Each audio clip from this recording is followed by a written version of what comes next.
तो स्टार्ट करते हैं। सो बेसिकली अभी तक जो हम लोगों ने देखा है, एक बार पूरी जर्नी में बता देता हूँ इन टर्म्स ऑफ एटॉमिक स्ट्रक्चर क्या क्या चला था।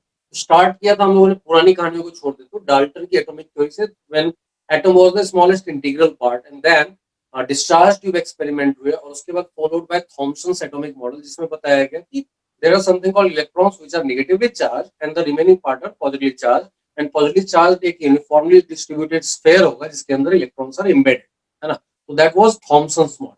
थॉमसन मॉडल को क्वेश्चन किया रदरफोर्ड ने based on his alpha scattering experiment, और उस अल्फा स्कैटरिंग एक्सपेरिमेंट में उन्होंने ये प्रूव किया कि जो पॉजिटिव चार्ज है that can not be uniformly distributed, it has to be actually highly concentrated over a very small region inside the atom, and that region was called nucleus. तो बोला कि सारा का सारा पॉजिटिव चार्ज जो रहेगा वो न्यूक्लियस में रहेगा। न्यूक्लियस का वॉल्यूम याद करो around 10⁻⁻15 times the volume of atom आता था।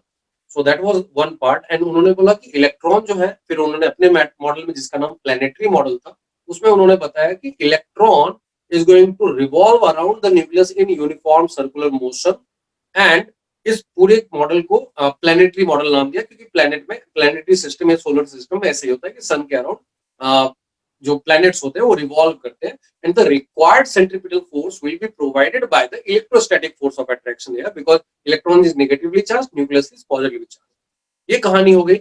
फिर इस कहानी को क्वेश्चन किया बोर ने, और उन्होंने कैसे क्वेश्चन किया, तो based on the classical electromagnetic theory. Classical electromagnetic theory क्या कहती थी कि कोई भी अगर charge particle is moving under the influence of attractive force, it will emit radiation continuously, it will emit its energy continuously in the form of radiation। तो इसका मतलब है इलेक्ट्रॉन अगर रेडिएशन के फॉर्म में अगर अपनी एनर्जी एमिट करता रहा, it will come more and more closer to the nucleus and ultimately it should fall inside the nucleus, and that's why he proved that कि रदरफोर्ड का model is not stable model for an atom। इसके बाद उनकी अपनी theory आई। उस अपनी theory में आने के बीच में याद करो हम लोगों ने थोड़ा सा डेविएशन लिया था और प्लैंक थ्योरी की बात की थी, और प्लैंक ने उसी बीच में एक कहानी डेवलप हुई थी। उन्होंने बोला था लाइट जिसको ट्रेडिशनली वेव माना जाता है, उसके पास ड्यूअल नेचर एक्चुअली होता है, that will B particle nature also. तो पार्टिकल नेचर का मतलब है जब हम लोग रेडिएशन को पार्टिकल नेचर के टर्म में ट्रीट करना स्टार्ट करते हैं, हम लोग बोलते हैं electromagnetic energy is in terms of small energy packet, जिनको फोटोन बोला गया। That is one quantum of the electromagnetic radiation। Photon की एनर्जी h into nu या hc by lambda। उसी को उस चीज के लिए शॉर्टकट भी पढ़ा था, 12,400 divided by lambda in angstrom will give you energy in electron volt। 1 electron volt was nothing but 1.602 into 10⁻⁻19 joule।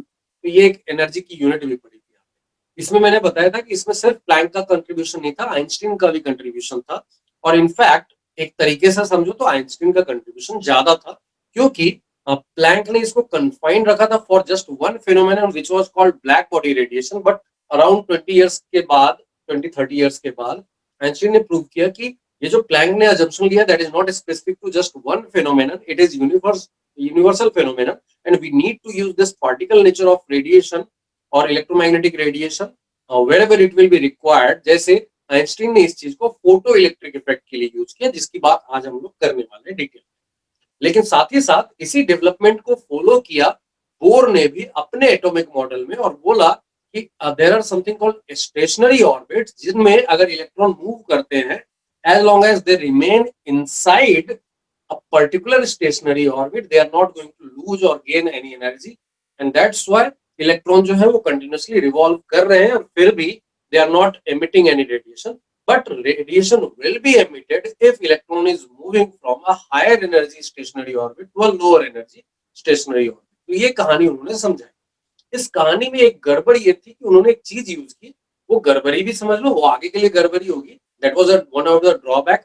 But bore के लिए that was one of the good thing कि उन्होंने इन स्टेशनरी ऑर्बिट्स में angular momentum को quantized बताया था।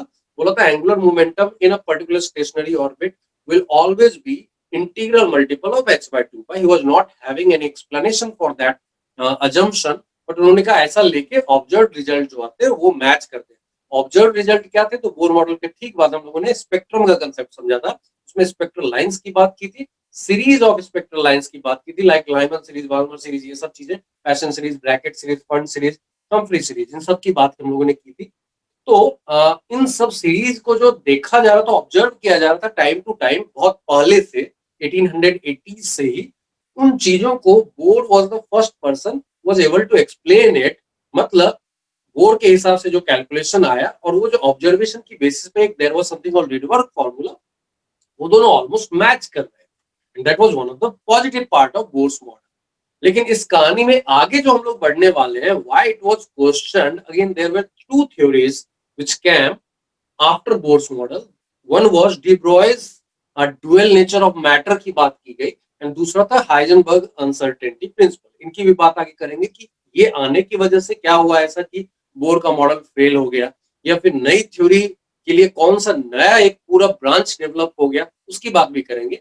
लेकिन उससे पहले फोटो इलेक्ट्रिक इफेक्ट, जो कि इनफैक्ट रदरफोर्ड मॉडल से भी थोड़ा पहले ही आ गया, उसकी बात आज करेंगे हम लोग पहले, सबसे पहले, जो कि कंट्रीब्यूटिंग फैक्टर था इन द फील्ड ऑफ साइंस, जहां पे हम लोगों ने फोटॉन्स वगैरह की बात करनी स्टार्ट की। ठीक है, उसमें जाने से पहले एक जस्ट छोटी सी चीज बता देता हूँ, कभी आएगा कभी नहीं आएगा, मेन एग्जाम में कभी नहीं आता है, बट तुम्हारे इंटरनल एग्जाम्स में कभी कभी दिख सकता है। ठीक है, there was another scientist called Sommerfeld. उन्होंने बोर्स थ्योरी को, बोर थ्योरी का याद करो, one of the drawback was it was not able to explain the fine spectra, है ना, that we have done last time. Drawback भी देखे थे, पॉजिटिव पॉइंट्स भी देखे थे। If you see the drawback, एक तो सिंगल इलेक्ट्रॉन सिस्टम के लिए वैलिड था, और उसके बाद ठीक मैंने बताया कि जब स्पेक्ट्रल लाइंस को माइन्यूटली ऑब्जर्व किया गया तो you are getting a collection of multiple lines, उसको फाइन स्पेक्ट्रा बोला गया था।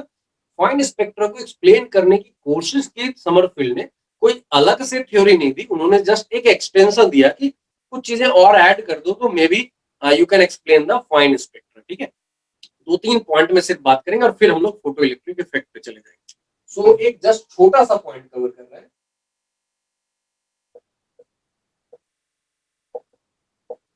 इसको समरफील्ड्स एक्सटेंशन बोला जाता है, that is not a new theory, just extension है of bourse theory.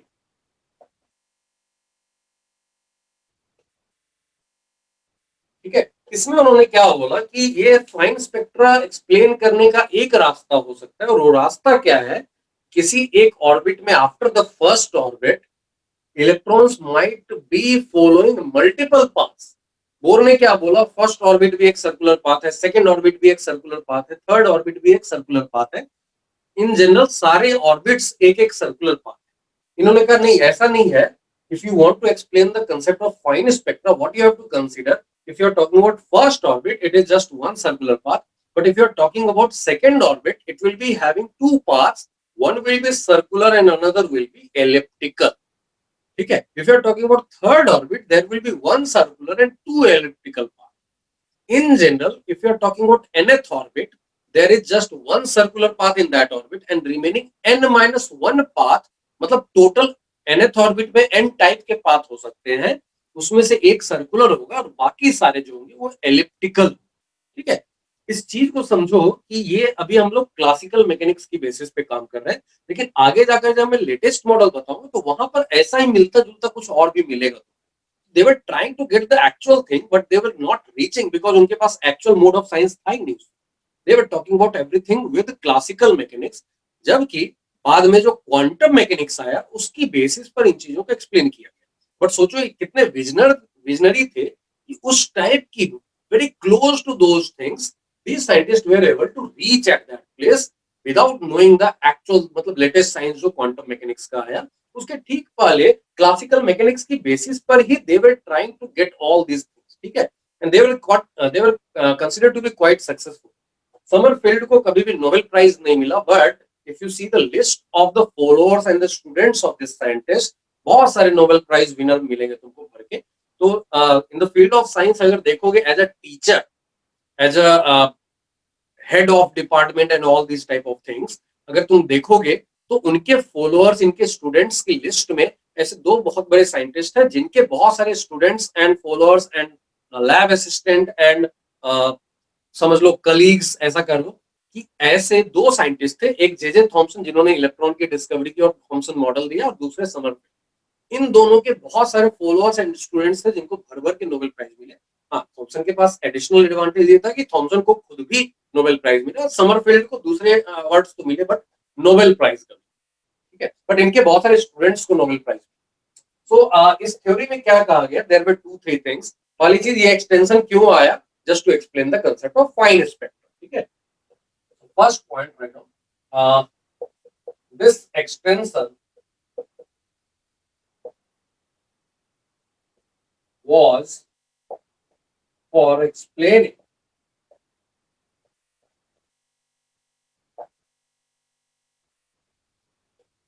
the fine spectra obtained from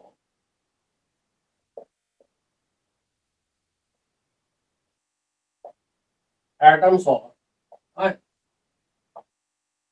ठीक है, that's one thing.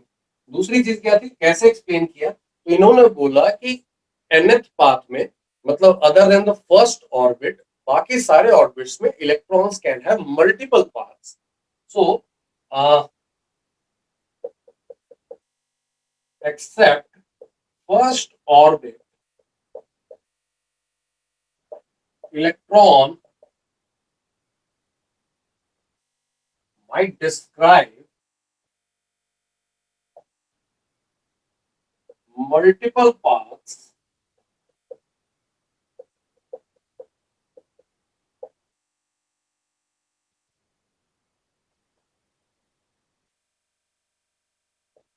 out of which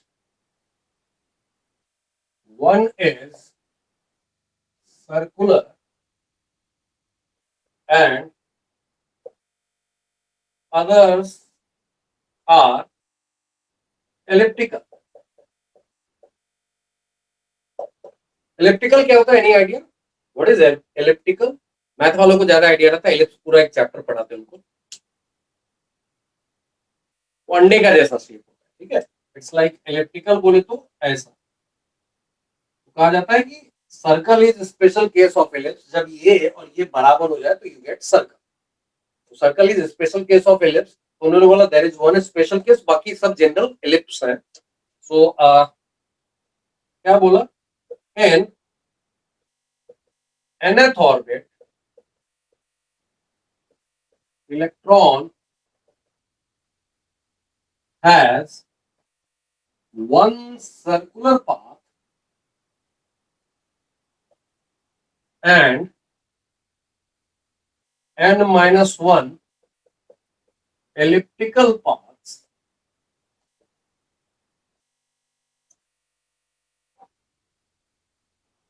Hence, total n paths.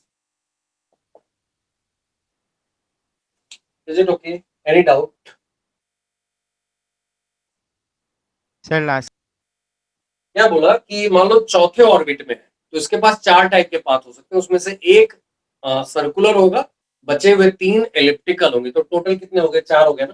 तो चौथे ऑर्बिट में इसके पास चार पाथ होंगे, पांचवें ऑर्बिट में इसके पास पांच पाथ होंगे, हर ऑर्बिट में एक सर्कुलर और बचा हुआ n minus one elliptical path, ठीक है। यस सर नोट करो। So was there any proof? नहीं नहीं, प्रूफ होता तो टेंशन ही क्या थी, एंड वी नो दैट ना कि ये सब फेल होने वाला है, तो how can you have a proof of this things, है ना। Okay, sir. These all theories were just to explain the observations, कि हम लोग ऐसा ऑब्जर्वेशन मिल रहा है तो इसके हिसाब से ऐसा एक्सप्लेनेशन हो सकता है, ठीक है। They all were talking about the possibility. इसी में एक एग्जांपल लिख लो, for example in fifth orbit, in fifth orbit, electron has one circular path and कितने इलेक्ट्रिकल बताओ, फोर है ना, Four. इन n माइनस वन करते तो 5 minus one that is 4 electrical paths.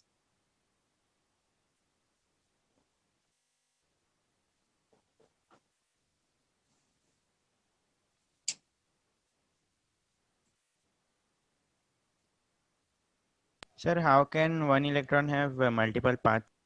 मतलब उनके पास एक ऑर्बिट का मतलब है इट इज अ नंबर, जैसे 5 n=5 का मतलब है it can move around the nucleus in circular path, और कभी इसकी मर्जी हुई तो वो ऐसा भी घूम सकता है, वो ऐसा भी घूम सकता है, ठीक है। ओके ठीक है, सो इस तरह का पाथ है, और इन सब पाथ की एनर्जी स्लाइटली डिफर कर रही होगी अंडर द मैग्नेटिक और electric field, and that's why you can get multiple lines. तो उतना डिटेल में नहीं जाना है हम लोगों को, सिर्फ ये पॉइंट ध्यान में रखना है ऑन द समरफील्ड एक्सटेंशन। दो चीजें कि ये किस चीज के लिए थी, तो just to explain the fine spectrum, और दूसरा ये पॉइंट कि nth ऑर्बिट में you are having n path, one is circular and remaining n-1 is elliptical, इतना मान लीजिए।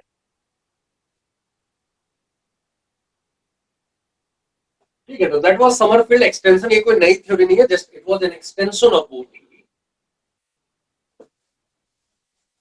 अब इस कहानी को जरा आगे बढ़ाते हैं।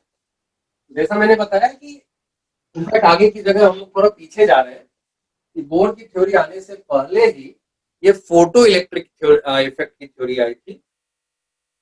एक और चीज रह गई बीच में, मैंने मॉसलेज एक्सपेरिमेंट नहीं बताया है ना, मॉसलेज एक्सपेरिमेंट नहीं बताया ना। हाँ सर। ठीक है, तो एक काम करो, वो भी पढ़ लेते हैं फिर आगे बढ़ेंगे।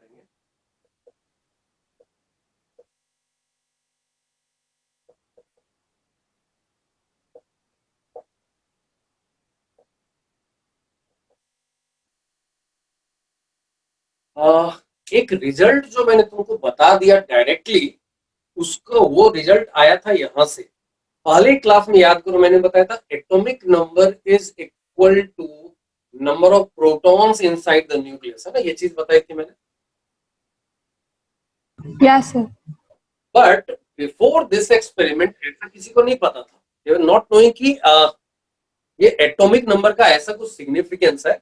वो चीज आई यहीं से, और इसी से तुम्हारा लेटेस्ट जो है मॉडर्न पीरियोडिक टेबल, वो यहीं के बाद आया, इसी एक्सपेरिमेंट के बाद आया by the modern periodic law. तो दैट वाज बाय मोस्ले। तो मोस्ले ने एक एक्सपेरिमेंट किया, उन्होंने हैवी मेटल्स लिया जिनके एटॉमिक नंबर काफी ज्यादा होते हैं।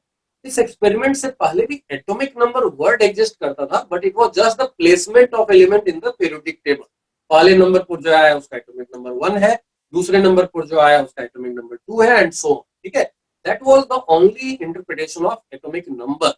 बट इस एक्सपेरिमेंट के बाद ये प्रूव हुआ कि कोई नॉर्मल नंबर नहीं है। याद करो ना, हम लोगों ने मोर्स मॉडल में जो यूज किया कि न्यूक्लियस का चार्ज कितना होगा, तो हम लोगों ने जेड टाइम्स ई लिखा, where Z is the atomic number. तो ये जेड टाइम ई ये कैसे लिख पाए बोर, वो इस एक्सपेरिमेंट के बाद प्रूव हुआ। ठीक है, सो इस एक्सपेरिमेंट में क्या हुआ, उन्होंने हैवी मेटल्स टारगेट लिए, हैवी मेटल्स लिए और उनपे हाई एनर्जी इलेक्ट्रॉन्स का बॉम्बार्डमेंट करवाया। उस हाई एनर्जी इलेक्ट्रॉन के बॉम्बार्डमेंट से क्या हुआ होगा, उस हैवी मेटल के अंदर जो इलेक्ट्रॉन है वो एक्साइट हुए होंगे। एक्साइट होने का मतलब हायर एनर्जी लेवल में गए होंगे, और वो जब वापस डी एक्साइट होकर वापस आते हैं तो they were releasing radiations, and all those radiations were lying in the range of X rays. उन एक्सरेज की उन्होंने फ्रीक्वेंसी मेजर की, और उसको देखा कि वो कौन सी प्रॉपर्टीज से वेरी करती है। डिफरेंट मेटल्स को अगर हम लोग ले तो ये एक्सरेज की फ्रीक्वेंसी जो मिल रही है वो किस चीज पे डिपेंड करेगी। तो पहला जो पीरियोडिक टेबल आता था, ये कहानी तुम्हारे अगले चैप्टर में भी आएगी पीरियोडिक प्रॉपर्टीज वाले में, कि पीरियोडिक टेबल बना कैसे। तो पहले जो इसके ठीक पहले जो पीरियोडिक टेबल का फॉर्म एग्जिस्ट करता था, दैट वाज मेंडलीव्स टेबल। ठीक है, तो मेंडलीव के हिसाब से वो कहानियां चलती थी, लेकिन Mendeleev table was based on the atomic masses. Atomic mass पे उन्होंने एलिमेंट्स को अरेंज किया था। इन्होंने देखा कि वो फ्रीक्वेंसी का कोई रिलेशन बहुत ज्यादा अच्छे से नहीं दिख रहा है एटॉमिक मास के साथ, but if I take the relation of frequency with atomic number, then I am getting a very good relation. और वो रिलेशन कैसा था, उन्होंने बोला था ये जो फ्रीक्वेंसीज वापस आ रही है बाहर, उनका square root is linearly varying with z। ठीक है, अगर रूट न्यू को मैं y ले लूं तो y equals mx plus c जैसा फॉर्म दिख रहा है ना, so दैट व्हाई ये स्ट्रेट लाइन का फॉर्म था। तो उन्होंने बोला दिस इज अ रेगुलरिटी। तो यहीं से मॉडर्न पीरियोडिक लॉ आया, और दो कहानियां समझ में आई। पहली कहानी ये कि एटम्स की जो एलिमेंट्स की जो प्रॉपर्टीज है वो पीरियोडिकली वेरी करती है एटॉमिक नंबर के साथ, ना कि एटॉमिक मास के साथ। और वही इसी को मॉडर्न पीरियोडिक लॉ बोला गया। इसी पे नया वाला पीरियोडिक टेबल जो मॉडर्न पीरियोडिक टेबल अपन पढ़ते हैं, that is based on this law. ठीक है, दूसरा उन्होंने बोला ये जेड जो atomic number which was considered to be only the placement element earlier, वो सिर्फ वो प्लेसमेंट ऑफ एलिमेंट नहीं है, it is also equal to the number of electronic charge, positive electronic charge inside the nucleus. ठीक है, तो ये दोनों कहानी इस एक्सपेरिमेंट से लिखी गई। तो इसको पहले एक दो सेंटेंस लिख लो, write down. In Mosley's experiment, heavy metal targets, heavy metal targets were bombarded. In Mosley's experiment, heavy metal targets were bombarded by highly energetic electrons, highly energetic electrons, highly energetic electrons.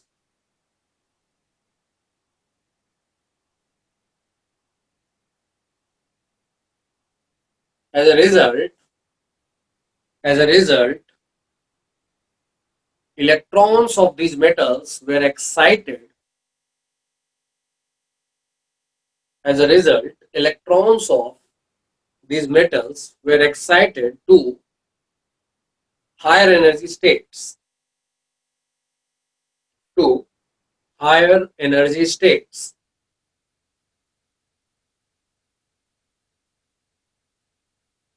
Where higher energy states. When these electrons are de-excited,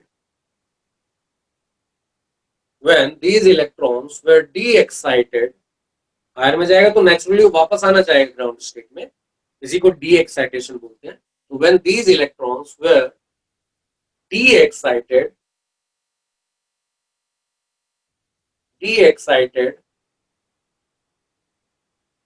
X-rays were emitted. X-rays were emitted. मतलब जो electromagnetic radiation है वो X-rays के range में आ रहा। X-rays were emitted. Sir D excited मतलब वो लोग वापस लोअर एनर्जी स्टेट पे आएंगे ना? हाँ, लोअर एनर्जी स्टेट्स में आते चले जाएंगे, फाइनली वो ग्राउंड स्टेट में आएंगे। और जब भी ऐसा होगा तो फिर एनर्जी एमिट होगी। एनर्जी एमिट किस फॉर्म में होती है? रेडिएशन के फॉर्म में। उस रेडिएशन की फ्रीक्वेंसी या वेवलेंथ के हिसाब से हम लोग डिसाइड करते हैं किस टाइप का इलेक्ट्रोमैग्नेटिक रेडिएशन है। तो चूंकि हैवी मेटल्स लिया था तो वहां पर जो रेडिएशन निकल गए तो एक्सरेज में, हाइड्रोजन में याद करो एक्सरेज वगैरह में नहीं जाता है ना, इंफ्रारेड, इधर अल्ट्रावायलेट इस तरह के रेंज में जाता है। लेकिन जब तुम हैवी मेटल लिया जहां जेड काफी ज्यादा ले लिया था, वहां पे they were getting radiation in the range of X. ठीक है, हाँ सर। ओके, लास्ट सेंटेंस बोलो मेरे को। लास्ट सेंटेंस क्या बोलो मैंने? So X-rays were emitted. Okay, X-rays were emitted. और उसके नीचे नेक्स्ट पॉइंट बना के लिख लेना ताकि वो इंपॉर्टेंट है। Square root of frequency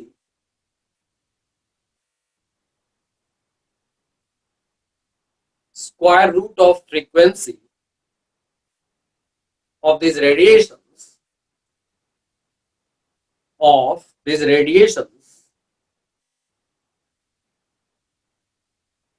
square root of frequency of these radiations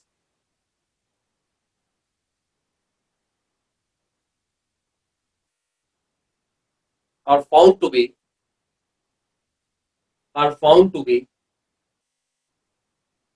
linearly varying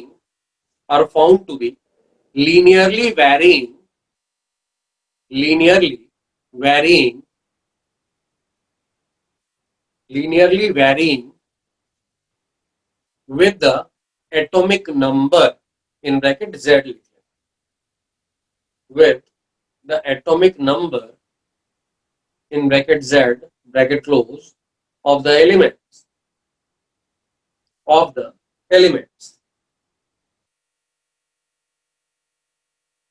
और उसके नीचे यू राइट दिस वन। यहाँ पे कौन सी चीज है? बी एक कांस्टेंट है, constant also called screening constant.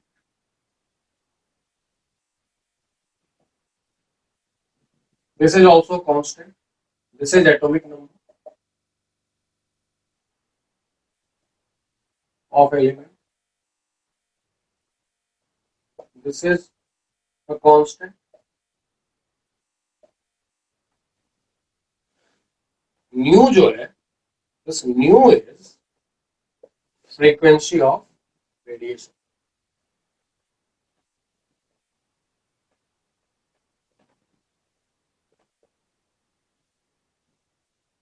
इसी चीज को अगर ग्राफ से इंडिकेट करोगे ना,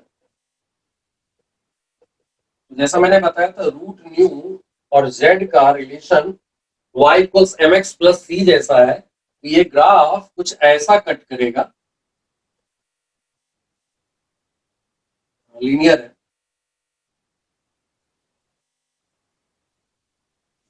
ठीक है, तो अब इसको देखोगे तो इसका y इंटरसेप्ट कितना होगा, तो y इंटरसेप्ट का मतलब y एक्सिस पे जहां काटता है उसके लिए क्या करो ना, x को 0 कर दो। x मतलब यहाँ पर जो z है, z is on the x axis, तो इसको हम लोग x बोल रहे हैं।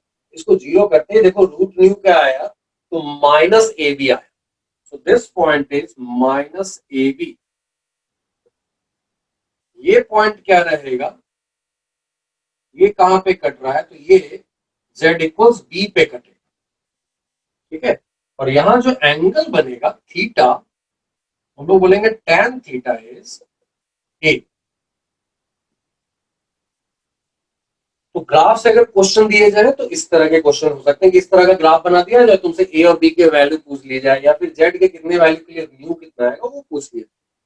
तो यहाँ अगर एंगल दिया हुआ तो उसका tan निकाल देंगे, तो विल बी गेटिंग ए। ये कहाँ पे ए कट रहा है, ये अगर दिया हुआ है तो यार directly having the value of B. अगर यहाँ वाला दिया हुआ है तो ए ऑलरेडी निकाल दिया, तो माइनस ए बी इक्वल्स ये वैल्यू लिख देंगे, और वहां से हम लोगों को ए पता है तो बी निकल जाएगा। ये ग्राफ भी ड्रॉ कर लेना। Done, sir. नाउ अब इसका रिजल्ट क्या आया, दो कंक्लूजन्स आए। एक कंक्लूजन ये आया कि ये जो एटॉमिक नंबर है which was earlier considered to be just the placement of element in the periodic table, इसका एक नया इंटरप्रिटेशन आया कि number of positive electronic charge nucleus के पास कितने होंगे, तो वो z टाइम्स e हो जाएगा। मतलब z number of electronic charge होंगे तो total charge will be Ze, जिसको बोर ने बाद में यूज किया। That was after this experiment only. So conclusions दो आए। पहला, atomic number Z, which was considered to be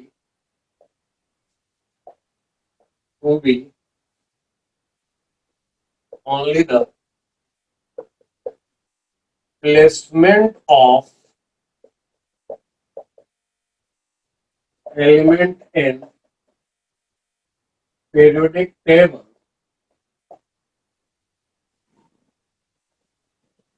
is also the number of positive electronic charge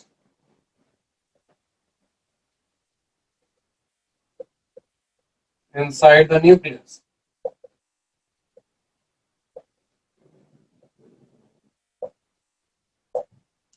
ठीक है, सो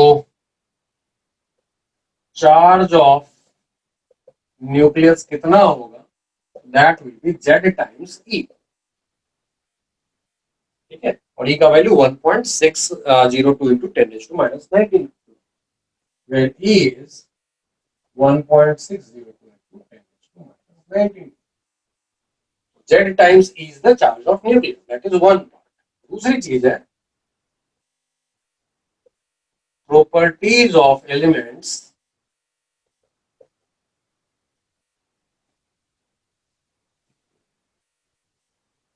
are periodic functions of their atomic number पहले atomic mass की basis पे periodic table arrange किया गया था और ये सब समझा जाता था कि पीरियोडिक एटॉमिक मास पे अगर अरेंज किया जाए तो you are getting periodic variation of the properties of element. ये कहानी पीरियोडिक टेबल में अगले चैप्टर में आएगी। लेकिन मोस्ले के एक्सपेरिमेंट के बाद ये प्रूव हुआ कि नहीं, we need to arrange the elements in order of their atomic number. So this is called the modern periodic table law. This is called the modern periodic law, which is basis of arrangement of elements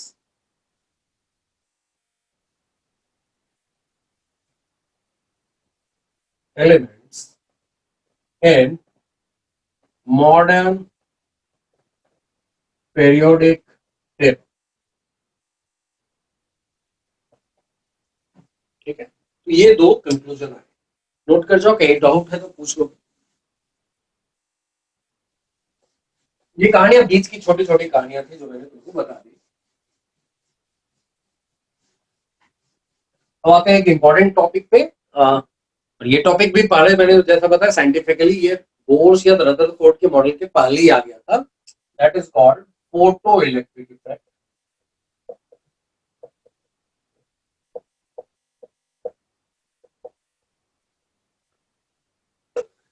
ये क्या था, Einstein ने दिया था obviously. Einstein ने बोला था कि एक्चुअली ये ऑब्जर्वेशन थे जिसपे बहुत सारे साइंटिस्ट काम कर रहे थे। सक्सेसफुली जिन्होंने पूरी तरह से एक्सप्लेन किया वो अल्बर्ट आइंस्टीन थे, and for this one Einstein got the Nobel prize. ठीक है, सो कैसे एक्सप्लेन किया, उन्होंने कहा I can explain this theory and its observations if I consider the quantization of electromagnetic energy, that means we need to treat electromagnetic radiation in terms of photons. ठीक है, और फिर उन्होंने बोला if you are having radiation of suitable frequency, sufficient frequency falling on a metallic surface, it can cause the emission of electrons from those metallic surface। चूंकि ये photons के कारण ये निकल रहे हैं, इसलिए निकलने वाले इलेक्ट्रॉन्स को फोटो इलेक्ट्रॉन्स बोल दिया गया। तो नॉर्मल इलेक्ट्रॉन्स ही है, यहाँ चूंकि फोटॉन्स के कारण निकल रहा है इसलिए उसका एक नाम रख दिया गया नया कि these are called photo electrons. These are nothing but simple electrons only coming out of the surface of metal। और इस फेनोमेनन को बोला फोटो इलेक्ट्रिक इफेक्ट। ठीक है, तो इफेक्ट क्या है पहले नोट कर लो और फिर आगे हम लोग इसके मैथमेटिक्स से रिलेटेड काम करेंगे, इस थ्योरी को समझेंगे, उनमें कौन कौन सी चीजें उन्होंने अज्यूम की कि नहीं ऐसा होता होगा तभी हम लोग एक्सप्लेन कर सकते हैं वो सारी चीजें। So write down, when a metallic surface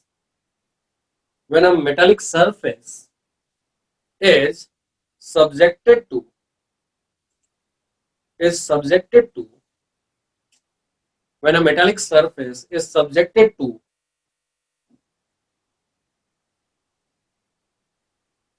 electromagnetic radiation of suitable frequency, when a metallic surface is subjected to electromagnetic radiation of suitable frequency, then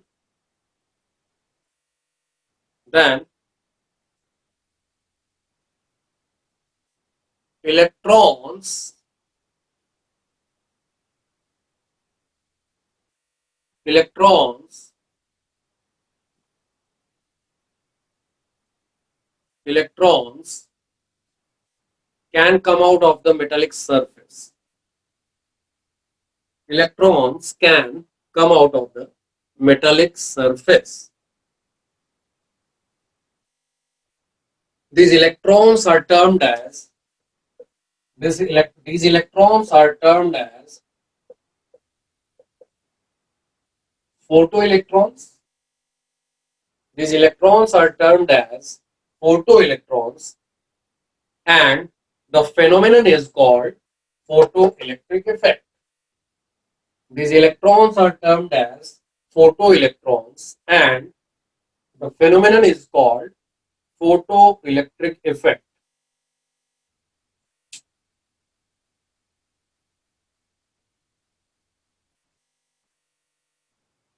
These electrons are termed as photoelectrons, and the phenomenon is called photoelectric effect.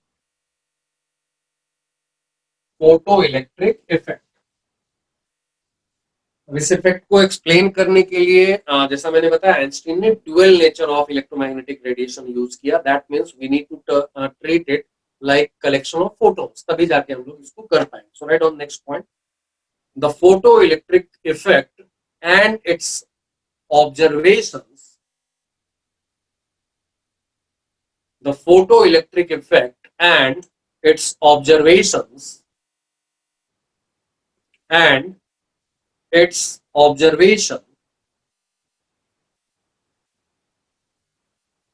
observations can be completely explained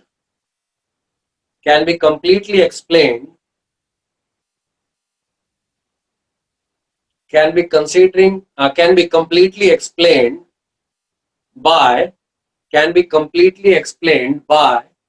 considering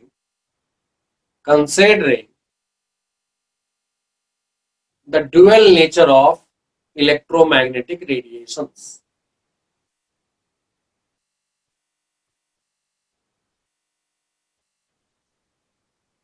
Dual nature of electromagnetic radiations.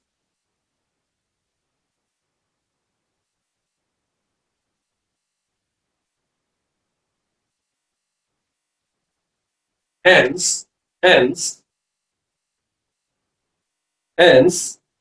electromagnetic radiations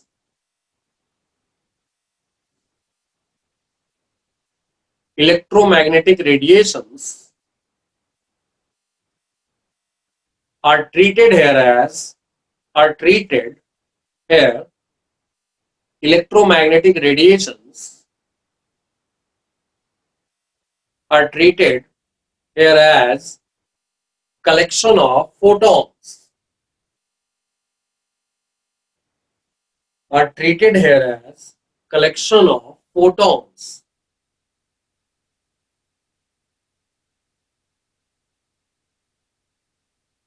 sir treated के बाद Are treated here as collection of photons. Are treated here as collection of photons. लेकिन सिर्फ इतना बोलने से सारे observations explain नहीं हो रहे थे. तो दो चीजें आइंस्टीन ने एज एन अजम्पशन ली. ये दोनों चीजें मानेंगे तभी जाके हम लोग सारे ऑब्जर्वेशंस एक्सप्लेन कर पाएंगे. वो दो चीजें क्या थी? पहली चीज उन्होंने बोली, फोटोन का उन इलेक्ट्रॉन से जो इंटरेक्शन है जो बाहर निकलने वाले हैं वो 1-to-1 इंटरेक्शन है. दैट मीन्स एक फोटोन सिर्फ एक इलेक्ट्रॉन से इंटरेक्ट करेगा और एक इलेक्ट्रॉन भी मल्टीपल फोटोन से इंटरेक्ट नहीं करेगा. ठीक है, तो that interaction between electron and photon is 1-to-1. ठीक है, इसका मतलब है one photon can give its energy to one electron only, and one electron cannot receive energy from multiple photons. It will be receiving energy from just one photon. ठीक है, so right now there were two main assumptions. There were two main assumptions. There were two main assumptions made by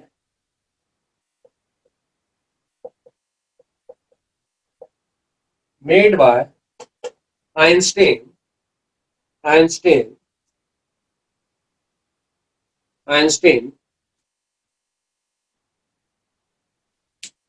while explaining the photoelectric effect.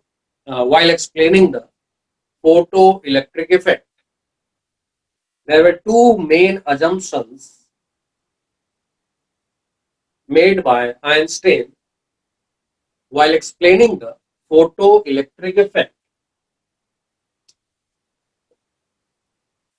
Pala interaction of photon and electrons are on 1-to-1 basis. इसका मतलब क्या है? एक photon अपनी पूरी energy एक ही electron को दे सकता है, या फिर एक इलेक्ट्रॉन सिर्फ एक ही फोटोन से एनर्जी ले सकता है, मल्टीपल से नहीं लेगा, और एक फोटोन भी मल्टीपल इलेक्ट्रॉन को एनर्जी नहीं दे सकता है। So one photon can give its energy to only one electron, and one electron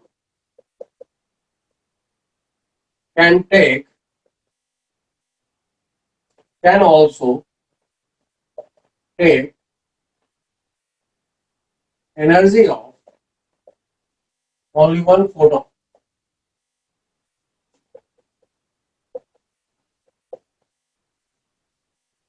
Okay.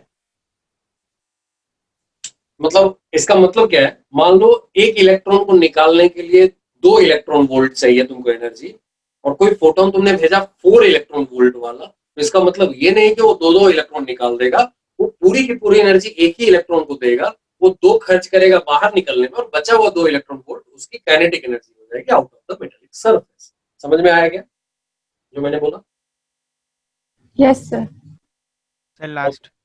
फिर से बता देता हूं मैं क्या बोला मैंने। मान लो मेटेलिक सरफेस के अंदर एक इलेक्ट्रॉन है जिसको निकालने के लिए the energy requirement is 2 electron. ठीक है, एक मेटेलिक सरफेस है जिसके अंदर एक इलेक्ट्रॉन है जिसको निकालने के लिए जो एनर्जी चाहिए वो 2 इलेक्ट्रॉन वोल्ट चाहिए, और तुमने एक फोटोन भेजा जिसकी एनर्जी है 6 इलेक्ट्रॉन वोल्ट या 5। अब ऐसा नहीं है कि ये 5 इलेक्ट्रॉन वोल्ट वाला तो इसमें 2 निकला तो इसको निकाल दिया फिर एक और निकाल दिया, ऐसा नहीं है। ये सिर्फ एक ही इलेक्ट्रॉन से इंटरेक्ट करेगा और उसको पूरी एनर्जी अपनी देगा। तो वो अगर 5 देगा इसको तो 2 तो खर्च हो गया अंदर से बाहर निकलने में, बचा हुआ 3 उसकी काइनेटिक एनर्जी हो जाएगी। ऐसा नहीं है कि ये दो इलेक्ट्रॉन निकाल देगा। या फिर मान लो मैंने तुमको फोटोन दिया 1 इलेक्ट्रॉन वोल्ट का, तो यहां पता चला कि इलेक्ट्रॉन निकल ही नहीं रहे। तो इसका मतलब क्या हुआ? एक इलेक्ट्रॉन, ऐसा नहीं कि 2 फोटोन की एनर्जी लेकर बाहर निकल जाए, नॉट पॉसिबल। तो अगर मैंने बोला इलेक्ट्रॉन के बाहर निकलने की रिक्वायरमेंट 2 इलेक्ट्रॉन वोल्ट है, तुम 1 इलेक्ट्रॉन वोल्ट के फोटोन कितने भी फेंक दो, electrons were not getting out. इसका मतलब हो गया कि एक इलेक्ट्रॉन सिर्फ एक फोटोन की एनर्जी ले सकता है, और वो भी तब जब उसके पास निकलने का कोई चांस। ठीक है, तो वो बाहर निकल ही नहीं पाएगा। सो that's why in these cases पता चला कि ऐसा जब केस आया तो वहां पर electrons were not coming out. तो इसका मतलब साफ है कि एक इलेक्ट्रॉन 2 फोटोन या 2 से ज्यादा फोटोन की एनर्जी एब्जॉर्ब नहीं कर सकता, वो सिर्फ एक फोटोन की कर रहा है। That is not sufficient and that's why electron is not coming out of the metal. समझ में आया ये? Yes sir. This is the Yes, most sir. तो हम लोग आगे यूज करेंगे। तो जितने ऑब्जर्वेशन आ रहे थे वो इसी एक चीज से बदल गया। दूसरा एक इंपॉर्टेंट ऑब्जर्वेशन था जिसका तुम्हारा न्यूमेरिकल इंप्लीकेशन कुछ यहाँ पे नहीं दिखेगा, but that was also an assumption. वो क्या बोला? ये जो इलेक्ट्रॉन का फोटोन से इंटरेक्शन है, और उसके बाद if the photon is having sufficient energy, तो इलेक्ट्रॉन जो बाहर निकलेगा इस बीच में there is no time lag, कोई टाइम बीच में लैग नहीं हो रहा है, वो इमीडिएटली उसी पॉइंट पे निकलेगा जैसे इंटरेक्ट किया। If that photon is having sufficient energy, वो एनर्जी देगा और इलेक्ट्रॉन उसी समय बाहर निकलेगा, there is no time lag. So there is zero time lag between interaction of या फिर between photon electron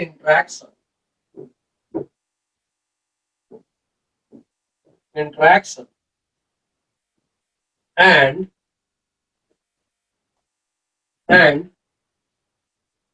emission of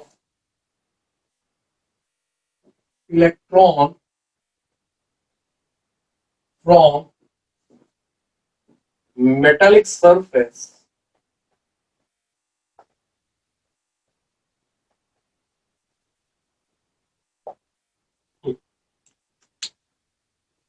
मतलब जिस मोमेंट पे वो हिट करेगा, ऐसा नहीं वेट करेगा दूसरे फोटोन भी आ सकते हैं उसको हिट कर सकते हैं, ऐसा नहीं, जिस मोमेंट पे एक फोटोन ने हिट किया, if it is having sufficient energy, वो इलेक्ट्रॉन को बाहर निकाल देगा। There is no time lag between these two things. Clear है? नोट सर कर ये सिर्फ मेटल्स के लिए? Yes, metals, sir. मेटल्स से इलेक्ट्रॉन निकालना इजी होता है, that's why we generally talk about metals. ठीक है, ये चीज आगे अगले चैप्टर में पढ़ेंगे हम लोग पीरियोडिक टेबल में, कि when you are having metals, उनसे इलेक्ट्रॉन निकालने के लिए कम एनर्जी खर्च होती है। If you are talking about non metals, उनके लिए काफी ज्यादा एनर्जी खर्च होती है। ठीक है, सो मेटल्स से इजी होता है, एंड दैट्स व्हाई जो तुम्हारे पास प्रैक्टिकली अवेलेबल रेडिएशन होते हैं, उनके फोटोन से तुम मेटल से इजिली तुम इलेक्ट्रॉन्स निकाल सकते हो। ठीक है, यस सर। बट थ्योरेटिकली कहीं से भी निकाल सकते हो, but you will need lot of energy. Okay, note कर दो। ओके, सो अब आते हैं फिनोमेनन पे कि क्या होता है। दो तीन टर्म है, एक है थ्रेशोल्ड फ्रीक्वेंसी, दूसरा है थ्रेशोल्ड वेवलेंथ, एंड तीसरा है वर्क फंक्शन। ये मेटल्स की प्रॉपर्टीज होती है। तो किसी एक गिवन मेटल के से इलेक्ट्रॉन्स को निकालने के लिए जो मिनिमम फ्रीक्वेंसी ऑफ रेडिएशन चाहिए, क्योंकि मैंने बार बार देखो लिखा है suitable frequency, suitable, so there will be a minimum frequency required for a particular metal to emit its electron. तो उस मिनिमम फ्रीक्वेंसी को हम लोग थ्रेशोल्ड फ्रीक्वेंसी बोलते हैं, और उसके कोरस्पॉन्डिंग जो वेवलेंथ होगा, that will B maximum wavelength, उसको हम लोग थ्रेशोल्ड वेवलेंथ। ठीक है, सो दो तीन टर्म है, उसको सीख लेते हैं। राइट, हम नेक्स्ट पॉइंट लिख लो, जो भी पॉइंट है। The minimum frequency of radiation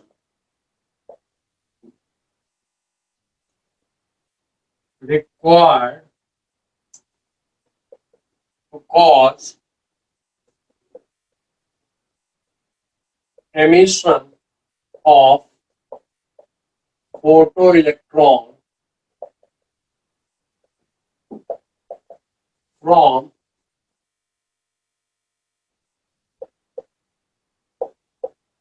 a given metallic surface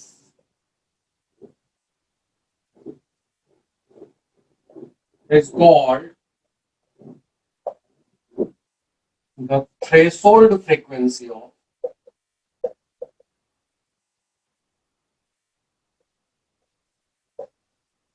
metal.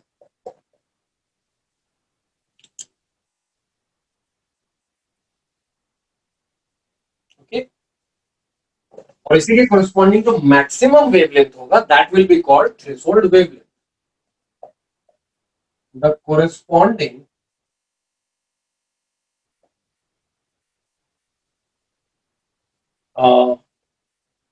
maximum wavelength is called the threshold wavelength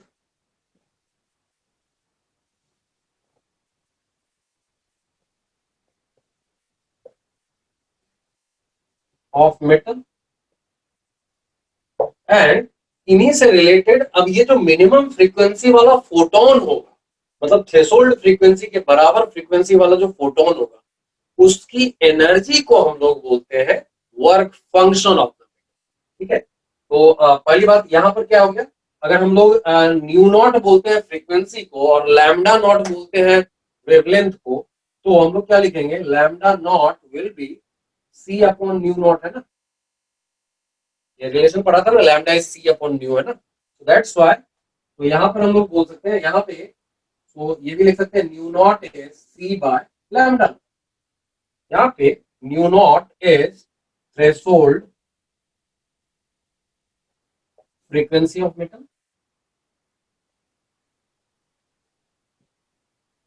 metal and lambda naught is threshold wavelength of metal and c is speed of light.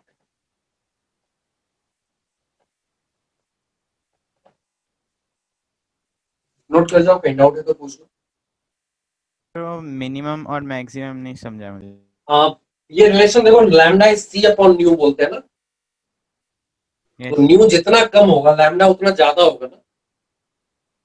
Yes. ठीक है. तो minimum frequency will always correspond to maximum wavelength, है ना. तो जैसे देखो ना, visible में हम लोगों ने बोला था वायलेट के एंड पे जाओ तो मैक्सिमम फ्रीक्वेंसी मिलेगी तो मिनिमम वेवलेंथ मिलता था. रेड एंड पे जाओ तो मैक्सिमम वेवलेंथ मिलता था, मिनिमम फ्रीक्वेंसी मिलती थी, है ना. तो when we are talking about minimum frequency we need to talk about corresponding maximum. ठीक है. एक और टर्म जैसा मैंने बताया इसी से रिलेटेड है, work function of a metal. उसका मतलब क्या है?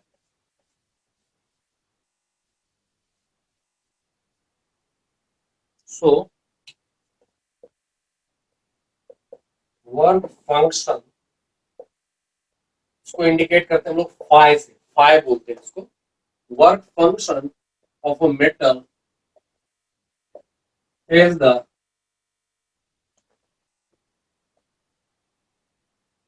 minimum energy of photon that can cause emission of photoelectron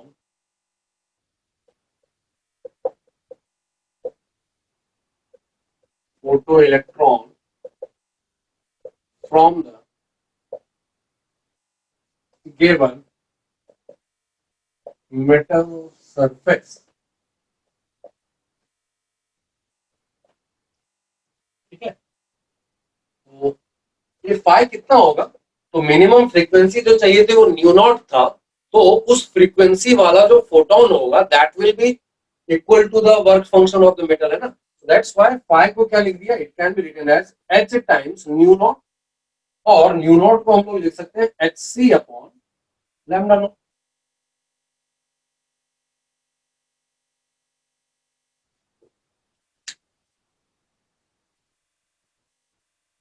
Sir, can you explain it again? फिर से बता रहा हूं मैं. मिनिमम फ्रीक्वेंसी जो चाहिए फॉर द इजेक्शन ऑफ और एमिशन ऑफ फोटो इलेक्ट्रॉन वो न्यू नॉट है. तो मिनिमम फ्रीक्वेंसी न्यू नॉट वाले फोटोन की एनर्जी कितनी होगी? H nu naught, Yes, sir. है ना. इक्वल्स एच न्यू पढ़ा था ना प्लैंक्स थ्योरी के टाइम पे. Yes, sir.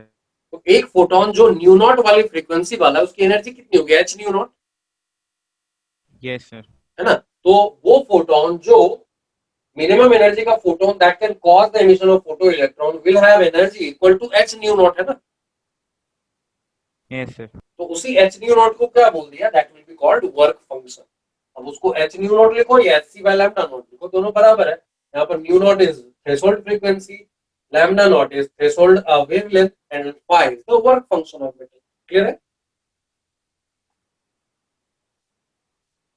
अब इसी का एक शॉर्टकट आता है. हम लोगों ने 1240 या 12400 वाला पढ़ा था कि phi can be, phi in electron volt can be written as 1240 by lambda in nanometer,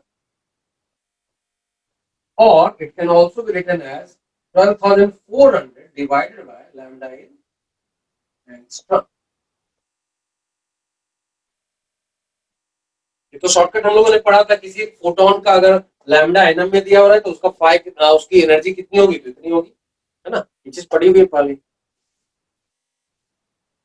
So is the wavelength threshold wavelength? This time yes, we need to write lambda naught. Okay, here also we'll be writing lambda naught. That is threshold. Yes. Done, sir. Done, sir. Now, तो इसका मतलब हो गया कि अगर photon की energy इतने से फाई से कम रही तो there is no photo electric effect, है ना. Is it okay? अगर minimum Yes, required sir. Yes. Phi बताया है तो if you are sending a photon having energy less than phi that can not cause photo electric effect. तुम कितनी देर तक भेजते? देयर इज नो चांस कि वहां से इलेक्ट्रॉन निकलने वाला. सो इसी से समझ में आता है कि for photoelectric effect from a metal, energy of photon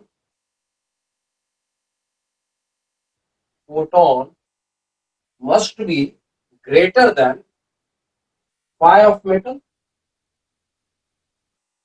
इसी की रिक्वायरमेंट Yes, किसमें sir. आता है 2 इलेक्ट्रॉन वोल्ट है, तुम 1 इलेक्ट्रॉन वोल्ट के कितने भी फोटॉन्स फेंक दो, it is not going to show you the photo electric effect.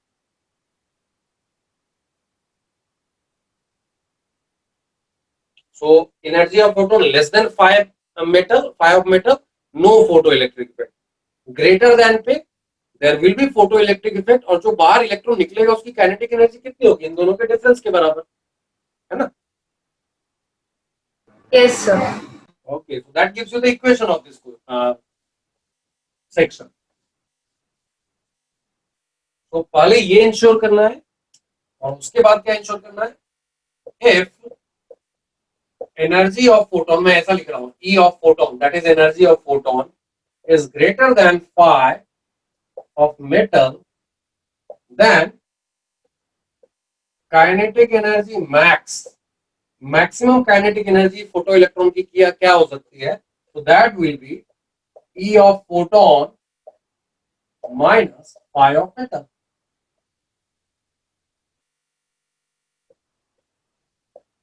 So this is maximum kinetic energy of photoelectron.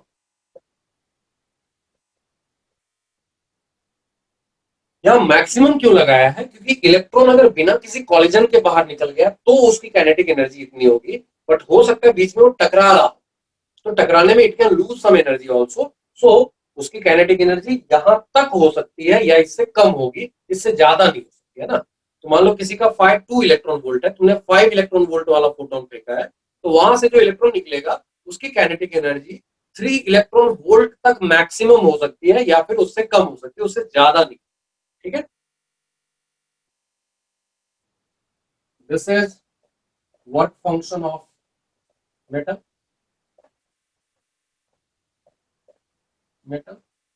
and this is energy of photon.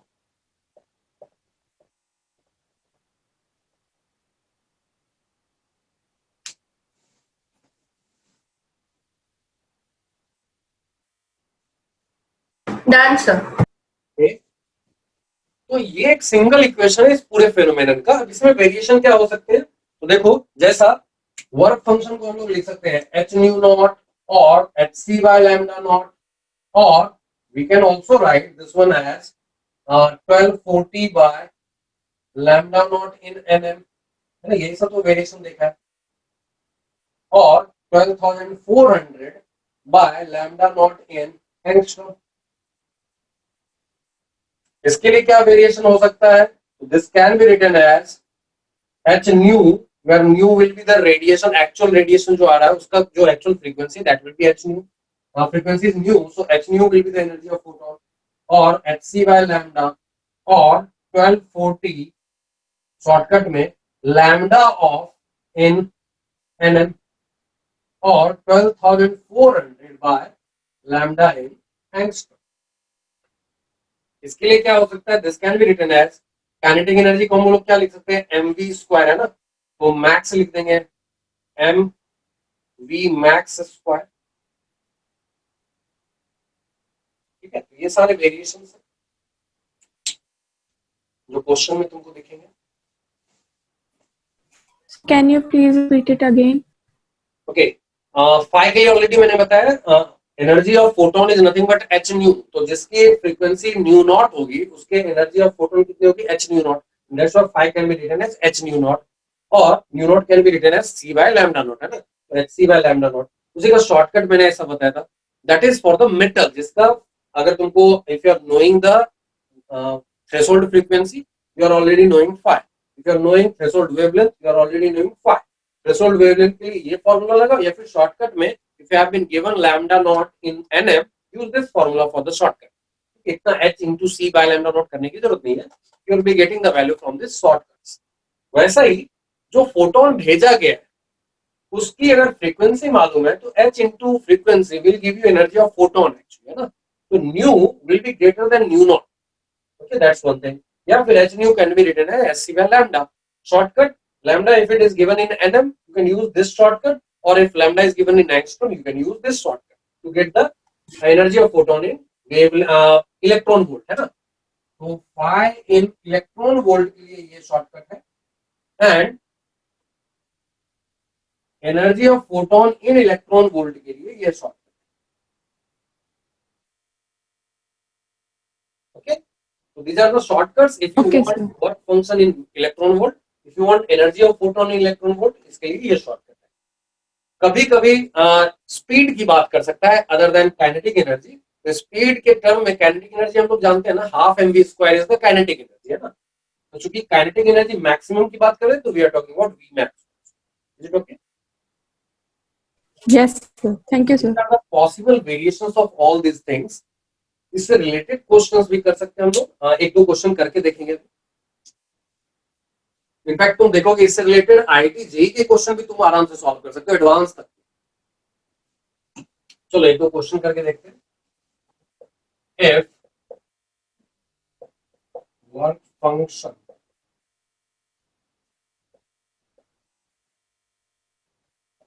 Metal is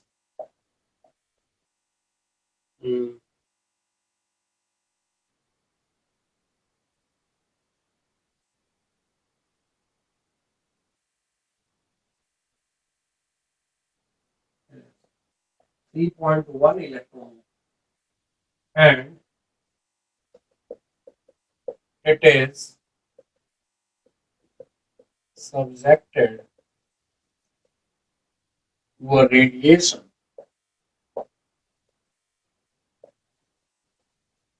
of wavelength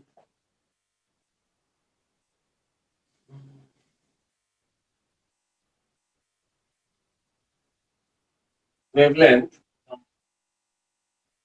155 nanometer.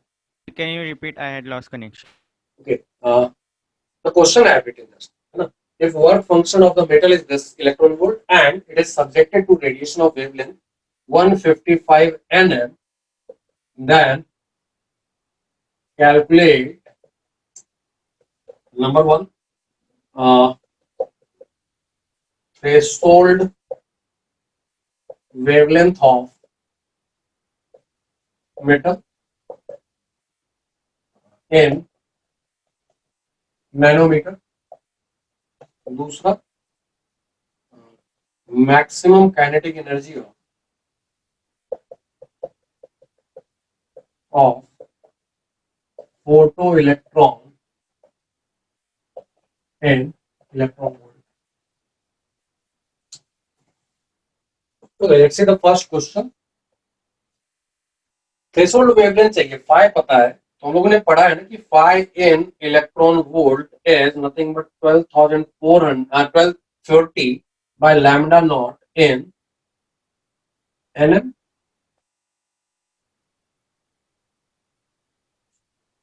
8 nm. Let's see. So this is 3.1 equals 1240 by lambda naught in nm. So that lambda naught जो आएगा that will be 1240 by 3.1 nm आएगा, that is 400 nm.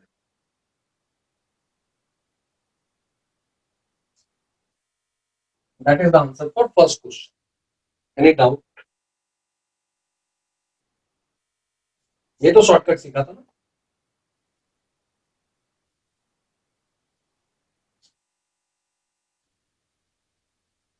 दूसरा, second question it is asking maximum kinetic energy. तो K max का formula पढ़ा हुआ है हम लोगों ने। तो K max is equal to energy of photon minus pi,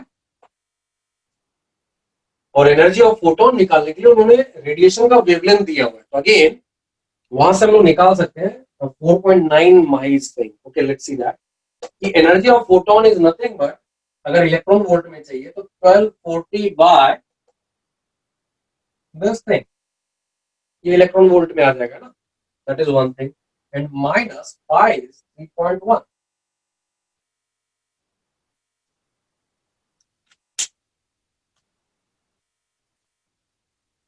So this is 8 times आ जाएगा, in fact if you calculate.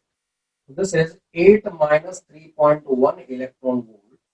So this is 4.9 electron. That's the answer. Okay. So एक और क्वेश्चन करते हैं.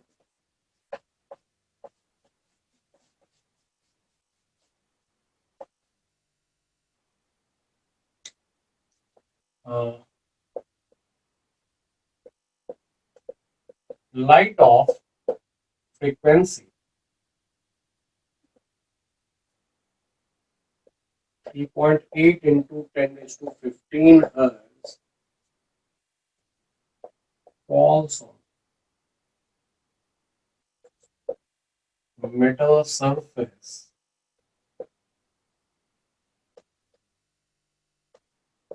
having threshold frequency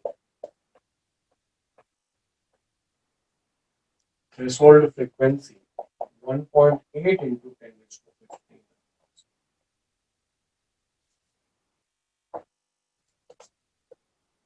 Calculate maximum kinetic energy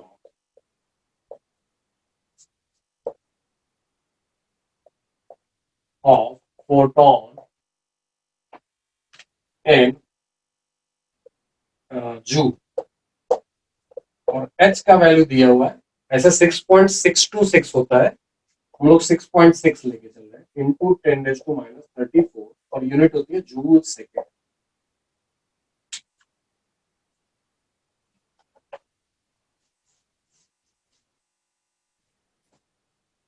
तो इसको देखते हैं. फिर से वही चीज है, मैक्सिमम काइनेटिक एनर्जी पूछा है तो K max is E of photon, that means energy of photon minus 5. अब ये डिपेंड करता है कि कौन सी यूनिट में काम कर रहे हैं और कौन सा डेटा दिया हुआ है. तो यूनिट बोल रहा है जूल में काम करना और डेटा भी फ्रीक्वेंसी का दिया हुआ है, तो फ्रीक्वेंसी के हिसाब से ई फोटोन को एच न्यू लिख सकते हैं एंड 5 फोटोन को एच न्यू नॉट लिख सकते हैं. सर हाँ जी. 13.2 इंटू 10⁻⁻30 हो रहे. -34 गलत हो गया. सो यहां पर देखो क्या आ रहा है, H nu minus nu not लिख सकते हैं. और अगर ऐसा लिखा है तो h का वैल्यू 6.6 इंटू 10⁻⁻34 इंटू ये देखो कितना है 3.8 इंटू 10⁻15 माइनस 1.8 इंटू 10⁻15. अब ये ऐसा ही यूनिट में चल रहा है तो जूल में आएगा. नहीं माई, तुम्हारा भी रॉन्ग है, 35.56 जैसा नहीं आएगा. So that is 6.6 into 10⁻⁻34 into ये देखो क्या हो गया 2 into 10⁻15. Sir 13.2 into 10⁻⁻19. Yes, now it is right. या फिर इसको लिख सकते हैं 1.32 into 10⁻18.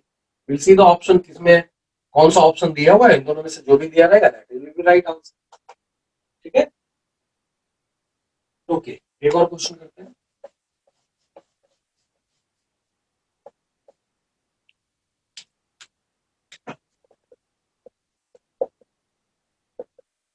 metal having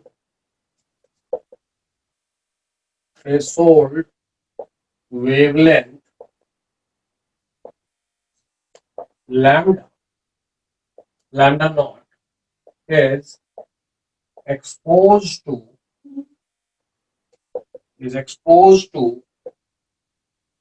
light of wavelength lambda, and lambda is less than lambda naught. The maximum speed of ejected electron is given by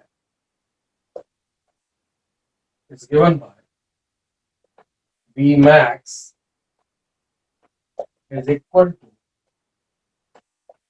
h upon m into lambda naught minus lambda into k, where H is Planck's constant.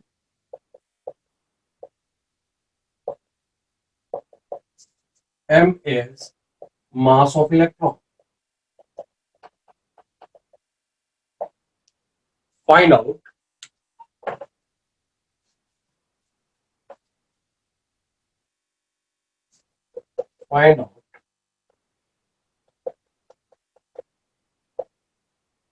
expression for this K. C is speed of light है. C is speed of light. और यहाँ option भी दे देता हूँ मैं. A में है C, K equals C. B option है K equals 1. C ऑप्शन है K equals C upon lambda not lambda. And D है 1 upon lambda not lambda. We have got the answer C. C is the right answer actually. Okay, let's see the answer क्या आएगा. Simple formula मैंने बताया हुआ है already, ना. तो lambda lambda naught के टर्म में अगर लिखना है तो वी आर ऑलरेडी नोइंग कि ke max for the photoelectron is nothing but E of photon minus phi. चूंकि स्पीड पूछ रहा है, मैक्सिमम स्पीड ऑफ इलेक्ट्रॉन, उसको इलेक्ट्रॉन कर दो. That will be half into m into v max square लिख सकते हैं. और चूंकि लैम्डा के टर्म में लिखना है तो E of photon is h c by lambda and this is h c by lambda naught. बस इसको सॉल्व करना. सो वी मैक्स का स्क्वायर इज 2, ऊपर जाएगा h बाय m, और फिर देखो इधर c भी कॉमन आ जाएगा ना, into 1 by lambda minus 1 bye lambda not. उसके बाद if you solve it, v max square जो आ रहा है दैट इज स्क्वायर हटा देते तो इधर स्क्वायर रूट हो जाएगा. That is 2h by m into c into इसको lambda naught minus lambda upon lambda naught lambda लिख सकते हैं. That is equal to under root 2h by m. अब जो दिया गया उसके एक्सप्रेशन की टर्म में लिखने की कोशिश करते हैं. सो ये और इसके अलावा जो बच गया उसी को तो k लिखा है, that is c upon lambda naught lambda. So k की जगह ये टर्म आ रहा है, that's why hence k is c upon lambda naught lambda. Any doubt? No, sir. Okay, चलो एक क्वेश्चन करवाता हूं तुमको. आईआईटी जे के एडवांस का क्वेश्चन करवाता हूं, आराम से कर दूंगा. अगर बेसिक समझा हुआ है तो कर लो. 2011 का क्वेश्चन था. क्या लिखा हुआ है? The work function phi of some metals is listed below.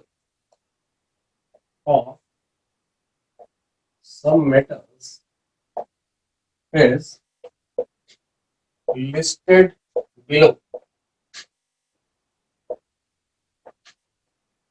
Okay. The number of metals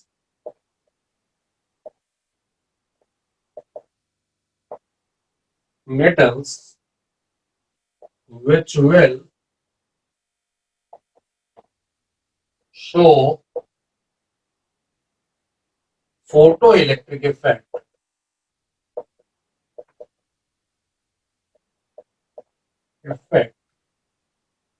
when light of 300 nm wavelength falls on metal is. Integer type का था, नंबर बता देते 1 2 3 4 5 6 7 8 9 0. क्या आएगा आंसर? और फिर मेटल्स की लिस्ट दी हुई थी उनके फाई के साथ, मेटल्स दिए हुए थे और उनका फाई दिया हुआ था in electron volt. So metal lithium was there with 2.4, sodium was there with 2.3, potassium was there for 2.2, magnesium was there with 3.7, copper 4.8, Ag 4.3, Fe 4.7, Pt 6.3, then W 4.75. Try करो जरा. सर 4 है answer. Yes, 4 is the right answer. चलो इसको question को देखते हैं. मैंने एक बेसिक थ्योरी बताई थी कि phi should be less than the energy of photon और energy of photon should be greater than phi, है ना. So basically for photo electric effect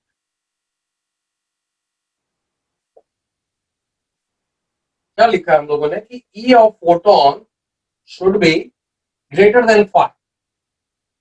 तो E ऑफ फोटोन दिया हुआ है अपने पास, दैट इज उसके लिए वेवलेंथ दिया हुआ है. E ऑफ फोटोन जो है that is 1240 by this thing, है ना. इतना इलेक्ट्रॉन वोल्ट हो जाएगा क्योंकि एनएम में अगर वेवलेंथ लेते हैं तो this is the formula, should be greater than 5. इसका मतलब है ये नंबर देखो 4.13 जैसा है ना. 4.13 electron volt should be greater than 5 to show the electro photo electric effect. तो किसका किसका 5 4.13 से लेस है ना.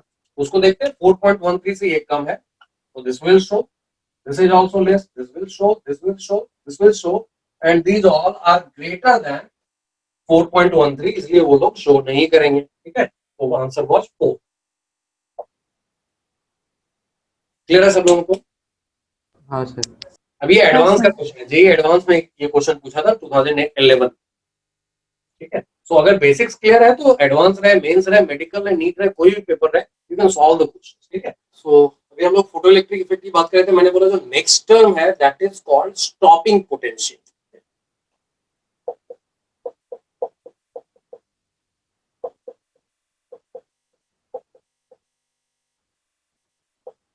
इसको ऐसा इंडिकेट करते हैं we stopping.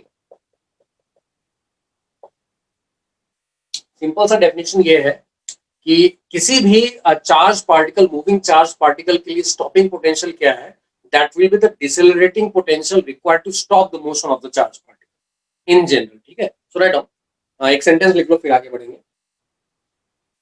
Right down. Stopping potential,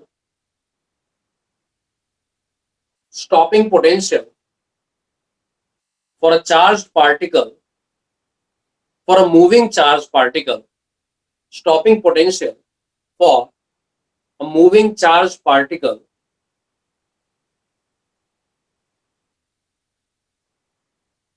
is the decelerating potential, is the decelerating या deaccelerating. एक्सेलरेटिंग मतलब जो बढ़ाता हो एनर्जी को, और डिसेलेटिंग का मतलब जो स्पीड को कम करता हो, है ना. So I will repeat it. Stopping potential for a moving charge particle is the डिसेलरेटिंग,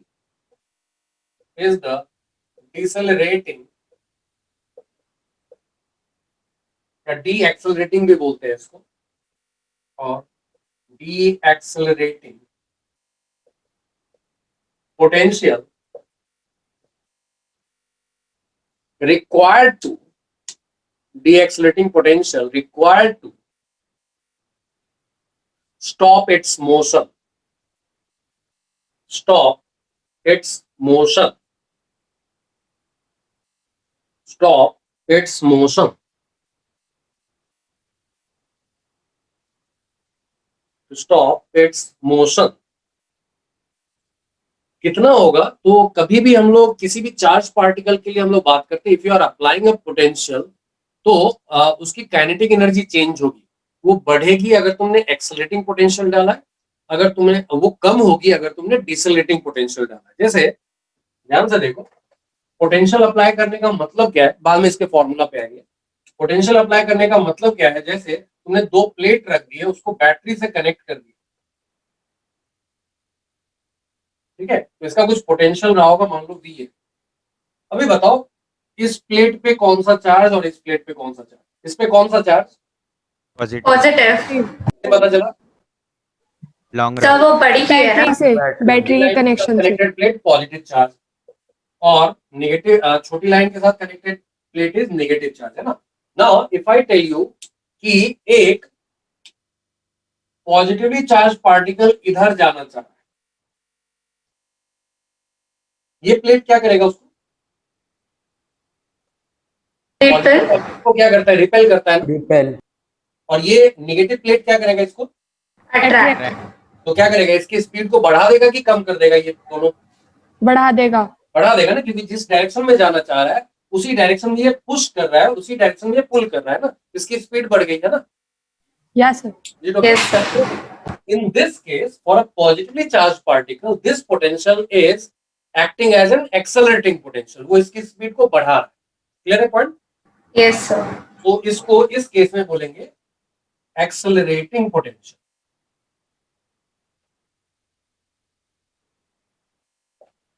लेकिन अगर मैं दूसरा एक करूं,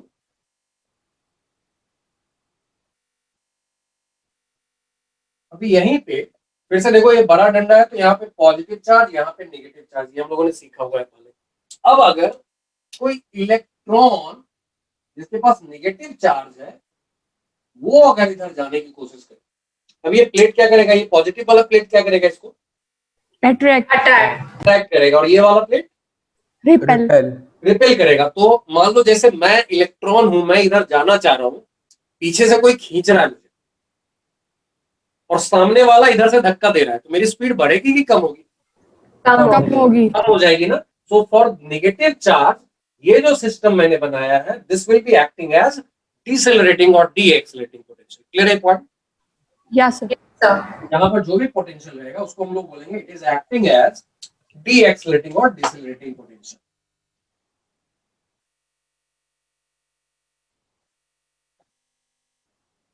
नाउ अगर ये पोटेंशियल इतना सफिशिएंट रहा कि इसकी स्पीड को जीरो कर दे, मतलब मैं कुछ स्पीड से जा रहा हूं, सामने वाले ने इतना, पीछे वाले ने इतना पुल किया और सामने वाले ने इतना पुश किया कि मैं रुक गया,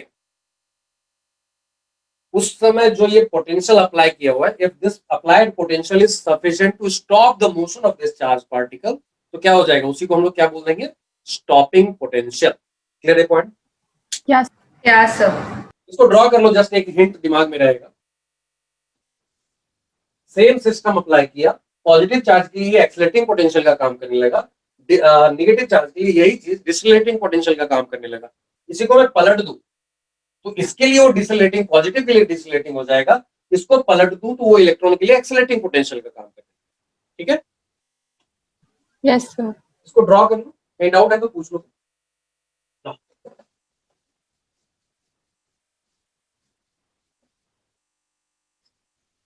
तो वी स्टॉपिंग का फॉर्मूला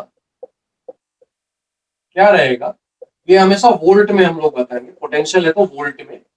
इसके दो फॉर्मूला होंगे, एक एसआई यूनिट में अगर देखें तो it will be kinetic energy of particle in joule divided by magnitude of charge लेना है, नेगेटिव रहे पॉजिटिव रहे, ये हमेशा मैग्नीट्यूड बताता है। तो charge of particle in coulomb, ठीक है, और इसका मैग्नीट्यूड लेना, इसलिए मैंने मॉड लगा दिया, मतलब नेगेटिव भी रहेगा तो पॉजिटिव अप्लाई करेंगे। So that will be the stopping potential अगर हम लोग एसआई यूनिट में काम करते हैं। लेकिन अगर हम लोग, जैसा हम लोगों ने अभी देखा, इलेक्ट्रॉन वोल्ट में काम करते हैं, तो वहां पर क्या करना है, kinetic energy of particle in electron volt है, तो divided by number of electronic charge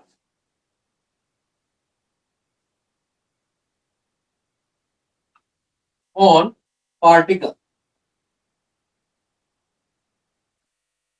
जैसे number of electronic charge electron पे कितना है तो 1, ठीक है,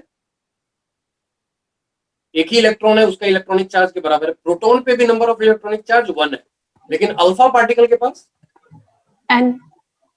2 होगा ना, Yes, sir. प्रोटॉन है 2 न्यूट्रॉन, तो 2 प्रोटॉन का चार्ज मतलब 2 इलेक्ट्रॉनिक चार्ज है। तो फॉर एग्जांपल अगर हम लोग बात करें पार्टिकल की and number of electronic charge की,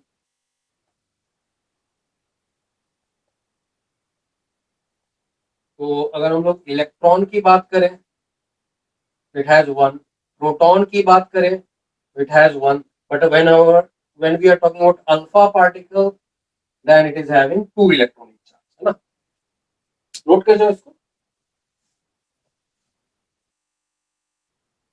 तो इलेक्ट्रॉन के नंबर ऑफ इलेक्ट्रॉनिक चार्ज जो है 1 ही है, तो काइनेटिक एनर्जी जितना इलेक्ट्रॉन वोल्ट में होगा उतना ही वी पोटेंशियल इन वोल्ट हो जाएगा ना। सर चार्ज ऑफ पार्टिकल में मॉड क्यों मतलब मान लो इलेक्ट्रॉन है तो उसका नेगेटिव वैल्यू लिखेंगे तो ये नेगेटिव आएगा ना।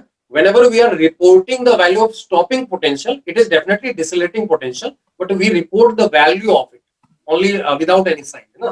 that's why अगर नेगेटिव आ गया तो पूरे में नेगेटिव आ जाएगा तो ये नेगेटिव में लिखने लगेंगे ना। तो नॉर्मली स्टॉपिंग पोटेंशियल में का मतलब है पोटेंशियल का मैग्नीट्यूड, ठीक है। Okay Done, sir. ओके, तो मान लो इसी चीज को अगर इलेक्ट्रॉन के लिए पूछा जाए तो इलेक्ट्रॉन के पास एक ही इलेक्ट्रॉनिक चार्ज है, तो that will be equal to kinetic energy of electron in electron volt, है ना, इलेक्ट्रॉन के लिए यही हो जाएगा। तो फोटो इलेक्ट्रिक इफेक्ट में भी जो बाहर आ रहा है वो इलेक्ट्रॉन है, तो उसका अगर वी स्टॉपिंग पूछ दिया जाए तो उसका काइनेटिक एनर्जी जो हम लोगों ने कैलकुलेट किया हुआ है उसी को हम लोग वोल्ट में बता देंगे, तो that will become the stopping potential. Is it okay? Yes, sir. तो छोटा सा क्वेश्चन करके देख लेते हैं।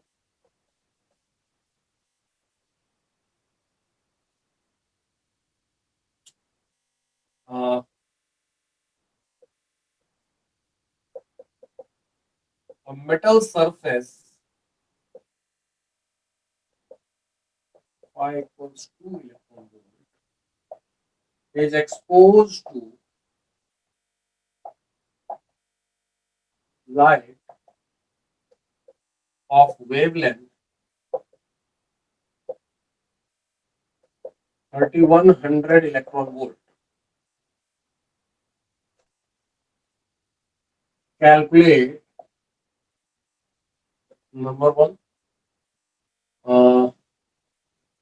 maximum kinetic energy of photoelectron. Number 2 stopping potential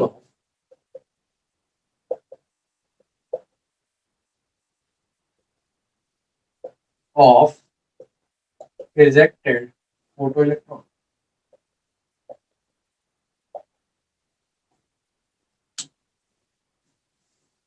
तो सॉरी ये वेवलेंथ गलत लिख दिया है, it will not be in electron volt, है ना, ये एंगस्ट्रम में। First का 2 2 electron volt. क्या unit? So electron volt. Electron volt. Okay, चलो देखते हैं फर्स्ट क्वेश्चन में। Already we are knowing K E max is E of photon minus 5, और ई ऑफ फोटोन के लिए उन्होंने लैम्डा दिया हुआ है एंगस्ट्रम में, तो 12400 यूज कर देंगे divided by 2100 and this is 2, और ये आ गया इलेक्ट्रॉन वोल्ट में, तो this is 4 minus 2 that is 2 electron volt, है ना। और अभी जस्ट दिखा है कि इलेक्ट्रॉन के लिए जितना काइनेटिक एनर्जी इलेक्ट्रॉन वोल्ट में है उतना ही इसका स्टॉपिंग पोटेंशियल होगा इन वोल्ट, है ना। सो दूसरा फॉर इलेक्ट्रॉन हम लोग लिखते हैं we stopping in volt is same as kinetic energy in electron volt, है ना। सो दैट्स व्हाई हम लोग क्या लिखेंगे, v stopping will be 2 volt. Capital v लिख दो या पूरा वोल्ट लिख दो, है ना? Is it okay? Yes, sir. Any doubt? चलो कुछ इंपॉर्टेंट ग्राफ्स की तरफ जाते हैं।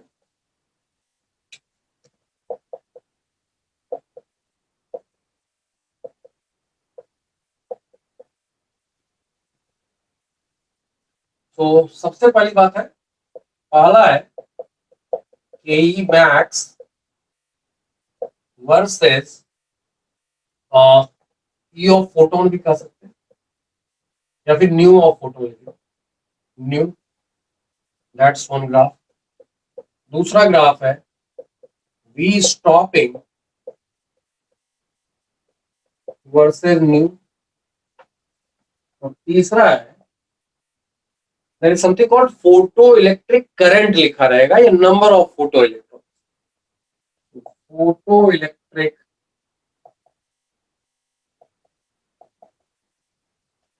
करंट और number of photo electrons versus nu. Nu के साथ इन तीनों चीजों का ग्राफ, न्यू मतलब फ्रीक्वेंसी, ठीक है? तो इन तीनों चीजों का ग्राफ ड्रॉ करना है, एक करके देख लेते हैं। देयर विल बी 7 ग्राफ्स, मैं सब बता दूंगा एक बार में। ध्यान में रखोगे, अगर समझ लोगे तो याद भी रहेगा, नहीं भी समझोगे तो रट्टा मार लोगे तो भी काम चलेगा। ये 7 में से कोई एक तुमको पूछ सकते। तो ना इसमें क्या है, देखो ऑलरेडी हम लोगों ने पढ़ा हुआ है, kinetic energy max is E photon minus, और यहाँ पे हम लोगों ने पढ़ा था फाई। तो ई फोटोन को एच न्यू लिख सकते हैं और इसको एच न्यू नॉट लिख सकते हैं ना। So that gives U H into new minus nu not. इसी को अगर हम लोग ग्राफ में ड्रॉ करना चाहें तो क्या हो रहा है, देखो यहाँ पे अगर मैंने के मैक्स लिखा है और यहाँ पे न्यू लिखा है, तो y equals M X plus C वाले फॉर्म में दिख रहा है ना। इसकी जगह के मैक्स की जगह y और न्यू की जगह x लिखूं तो एम एक्स प्लस सी जैसा दिख रहा है। इसका ग्राफ जो आएगा वो कुछ ऐसा रहेगा, इस टाइप का आएगा। और ये कट कर रहा है यहाँ पे, ये यहाँ जो कट कर रहा है, ये पॉइंट जो है वो न्यू नॉट है ना। न्यू की जगह न्यू नॉट लिख दो तो ये देखो 0 आ जाए। उसके पहले क्या होगा, there is no photo electric emission, तो इसलिए कोई भी काइनेटिक एनर्जी नहीं रहेगी, तो ये 0 रहेगा। This will be the graph for kinetic energy max versus new, ठीक है? That's one thing. अब ये एंगल जो थीटा है, तो tan थीटा कितना होगा, तो न्यू के साथ देखो चिपका हुआ नंबर क्या है, h है, यहाँ पर h होगा। तो यहीं पर प्लैंक कांस्टेंट का वैल्यू पूछ दे और तुमको थीटा दे दे, तो tan theta will be called the h। और चीज क्या है, ये अगर हम लोग नीचे बढ़ाए तो ये कहाँ कट करना चाहिए, उधर ग्राफ एक्चुअली एग्जिस्ट नहीं करता, बट कट कहाँ करेगा थ्योरेटिकली, ये जो कट करने वाला है, this point will be h nu naught, है ना, minus H nu naught. Y intercept का मतलब एक्स को 0 कर दो, तो ये यहाँ पे कट करेगा। That is the graph for kinetic energy max versus new not. Any doubt in this? फिर से बता देता हूँ, ये फॉर्मूला हम लोगों ने पढ़ा था, ई फोटोन की जगह I am just writing h nu, phi की जगह I am writing h nu naught. तो ये ग्राफ हो, ये इक्वेशन आ गया। तो K E max equals H nu minus nu naught, ये आ गया। अब ये देखो मैंने बताया था y equals M X plus C के फॉर्म में कोई आ रहा है, तो दैट इज स्ट्रेट लाइन। ये एक straight line graph, straight line graph with what type of slope, तो tan theta will be h। h positive है, तो जब पॉजिटिव स्लोप रहे तो ऐसा ग्राफ, नेगेटिव रहे तो ऐसा कट करता है ना। So that is one part. तो हम लोगों को पता चला h इज पॉजिटिव 6.626 into 10⁻34 बोलते हैं सही में, तो that is a positive number. That's why ये पॉजिटिव मतलब ऐसा कुछ कट करेगा। अब ये इधर कट करेगा, इसका मतलब है हम लोग यहाँ पर जो कट करते हैं, इसका मतलब है यहाँ पर y एक्सिस पर जो चीज है वो 0 है। अगर मैं इसको 0 कर दूं तो न्यू इक्वल्स न्यू नॉट पे होता है ना, इसलिए मैंने बोला न्यू इक्वल्स न्यू नॉट पे ही यहाँ कट करेगा। तो यहाँ के बाद मतलब न्यू नॉट से ज्यादा होने पर ही देयर इज फोटो इलेक्ट्रॉन का एमिशन, है ना। ये चीज हम लोगों ने सीखा था।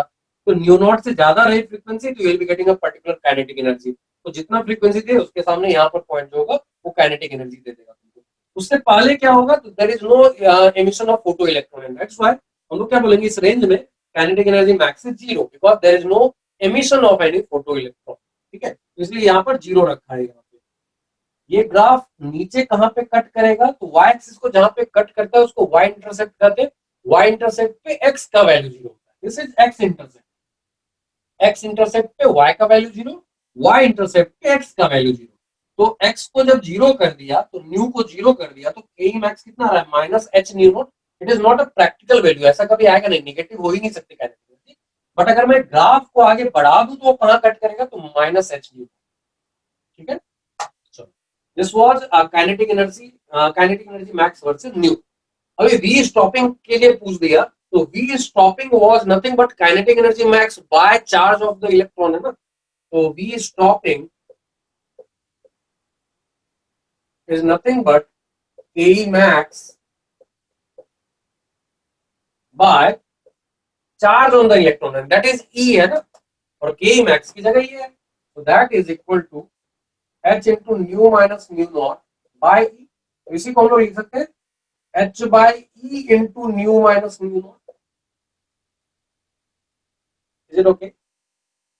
E is the charge of electron, magnitude of charge of electron, 1.6 into 10 raised to minus 19। ना अब अगर इसको चाहिए तो इसमें क्या फर्क पड़ा है, देखो सिर्फ स्लोप चेंज हो गया है ना।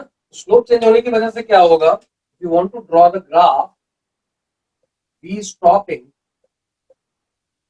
वर्सेस न्यू, ग्राफ वैसा ही रहेगा but you are having a different slope now. तो स्लोप थोड़ा सा चेंज हो जाएगा,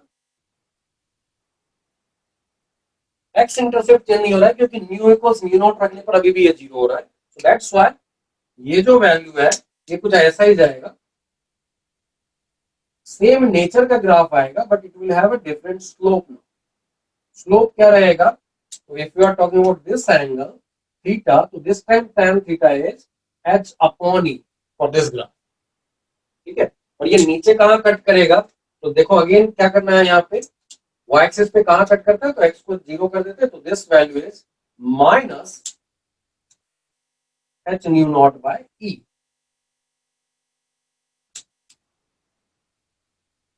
Actual graph is this।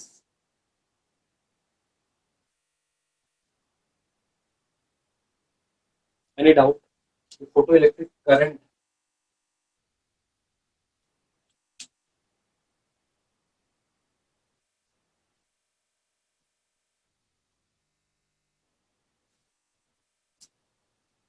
Sir, हाँ जी, sir, can you explain the second graph again?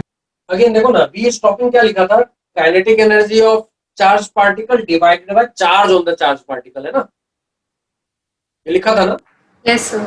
तो यहाँ पे के मैक्स की ऑलरेडी की एक्सप्रेशन है हमारे पास, Yeah. तो मैंने इसको यहाँ पे लिख दिया। तो now I got the similar expression but h की जगह यहाँ h बाई e आ गया। Okay, sir. तो h बाई e आ गया, तो स्लोप हैज बीन चेंज। तो यहाँ पर थीटा अगर कुछ आ रहा था तो tan theta was h, this time if we are getting something theta, some angle theta, this time tan theta क्या हो जाएगा, h बाई e हो जाएगा for this graph.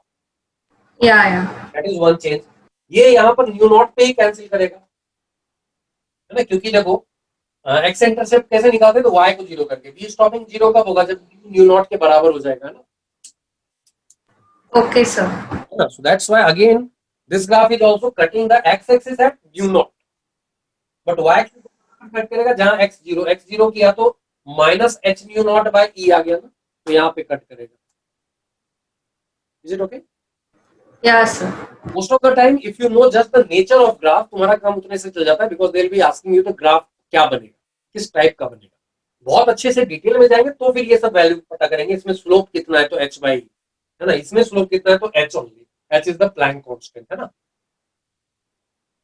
Okay, no तीसरा, इलेक्ट्रॉन कितने निकलेंगे वो डिपेंड नहीं करेगा फ्रीक्वेंसी पे, क्योंकि for given frequency you have fixed the energy of photon, और वो एनर्जी ऑफ फोटोन अगर सफिशिएंट है तो हर फोटोन एक इलेक्ट्रॉन निकालेगा। So now it will depend on the number of photons तुम कितने भेज रहे हो, 5000 भेज रहे हो तो 5000 निकलेगा, 2000 भेज रहे हो तो 2000 इलेक्ट्रॉन निकलेगा।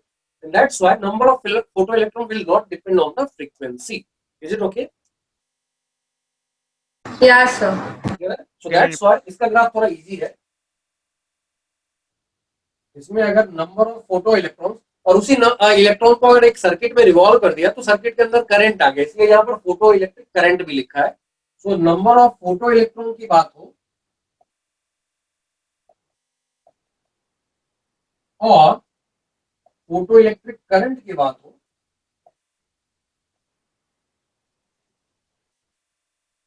इनमें से कुछ भी पूछ दे, फ्रीक्वेंसी के साथ इसका कोई वेरिएशन नहीं होना है। जब तक फ्रीक्वेंसी सफिशिएंट नहीं थी तब तक कोई करंट नहीं था, मतलब कोई इलेक्ट्रॉन नहीं निकलेगा म्यू नॉट तक। लेकिन म्यू नॉट से ऊपर अगर चले जाओगे तो there will be a fixed number of electrons coming out of the sun. ठीक है, so this is the graph for this one. Is it okay? Yeah, sir. Okay, now अब इन्हीं तीनों का ग्राफ एक और चीज है, दैट इज कॉल्ड इंटेंसिटी। ठीक है, तो इंटेंसिटी ऑफ रेडिएशन अगर पूछ दे तो उसका मतलब है for a given frequency intensity will depend on की नंबर ऑफ फोटॉन्स कितने। Okay, so these are the three graphs. Note कर लिया ना सब लोगों ने? Yeah, sir. ओके, चलो ठीक है। तो इन्हीं में तीन और ग्राफ देखेंगे, but this time x axis पे कुछ और रहेगा। I am calling it I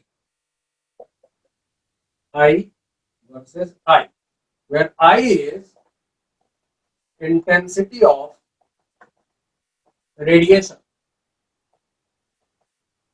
and इसका वैल्यू जो होगा that will be directly proportional to number of photons। ठीक है, तो इंटेंसिटी ज्यादा का मतलब तुम ज्यादा नंबर ऑफ फोटॉन्स भेज रहे हो, इंटेंसिटी कम होने का मतलब you are sending less number of photons. ठीक है, for a given frequency, for given frequency.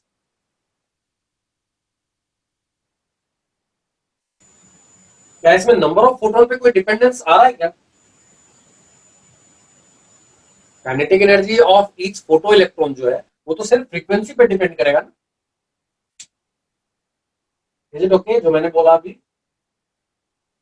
अगर तुमने मान लो 5s2 इलेक्ट्रॉन वोल्ट और तुमने 3 इलेक्ट्रॉन वोल्ट वाला फोटोन भेजा तो बाहर निकलने वाले इलेक्ट्रॉन की काइनेटिक एनर्जी कितनी होगी?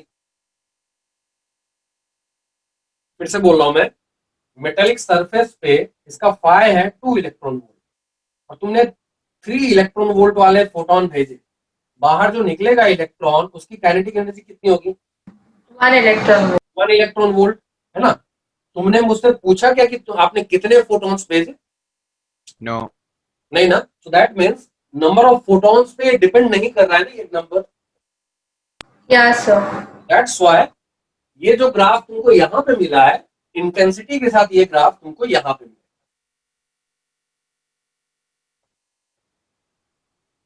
ठीक है, तो यहाँ हम लोग बोलेंगे जब तक तुमने सुटेबल फ्रीक्वेंसी नहीं रखी, सॉरी ये आई के साथ है ना, सो अगर सफिशिएंट फ्रीक्वेंसी रखी है तुमने तो काइनेटिक एनर्जी डिपेंड नहीं करेगा इंटेंसिटी पे।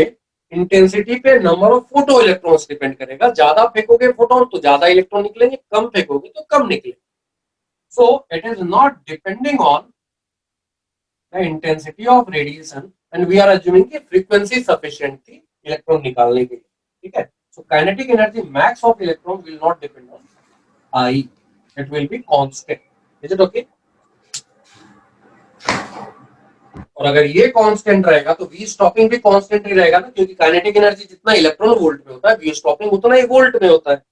एंड दैट्स व्हाई ये ग्राफ भी जो आएगा, इसका भी जो ग्राफ आएगा आई वर्सेस वी स्टॉपिंग, वो भी कुछ ऐसा ही ग्राफ आएगा। Will be like this one. ये सर्कल देने का मतलब पॉइंट में एक्सक्लूड कर रहा हूं, नॉर्मली बुक में नहीं मिलेगा। क्योंकि इंटेंसिटी अगर जीरो हो गया that means you are not sending any photon, तो how can you get kinetic energy max? तो mathematically it should, this point should be excluded, इसका वैल्यू यहाँ पे आना चाहिए। लेकिन बुक में ऐसा नहीं लिखा रहेगा, बुक में सीधा लाइन दे देगा एक्सेप्ट है। ठीक है, वो मैथमेटिकली बहुत ज्यादा करेक्ट होने की कोशिश नहीं कर। लेकिन यहाँ पे क्या होगा, यहाँ अगर मैं इंटेंसिटी बढ़ाऊंगा मतलब मैं ज्यादा फोटोन भेज रहा हूं, तो जितने ज्यादा फोटॉन्स भेजूंगा उतने ज्यादा फोटो इलेक्ट्रॉन्स निकलेंगे ना. Is it okay? Yes, sir. That's why ये थोड़ा सा लीनियरली इंक्रीजिंग जैसा आएगा, but every metal will have a particular number of electron जिसको वो एमिट कर सकता है ना. दैट्स व्हाई ये स्टार्ट तो होगा ऐसा y इक्वल्स x जैसा, लेकिन ये धीरे धीरे कांस्टेंट की तरफ बढ़े. ठीक है. तो this type of graph you will be getting for number of photo electrons versus intensity of the radiation. Note कर जाओ इसको, कहीं डाउट है तो पूछ लो. So this is third, fourth, this is fifth, this is sixth. एक और graph बताऊंगा, that will be the last. नहीं नहीं, ये पैराबोलिक नहीं. पैराबोलिक तो ऐसा होता है ना, पैराबोला याद करो ऐसा होता है ना. ये पैराबोला नहीं है, ये y इक्वल्स x जैसा लीनियर जैसा है, लेकिन एग्जैक्ट लीनियर नहीं होता है. तो ऐसा जाएगा और ये कांस्टेंट वैल्यू को अप्रोच करेगा, तो इसका कोई नाम नहीं दे सकते. For initial part, it will be like y equals x straight line. ठीक है.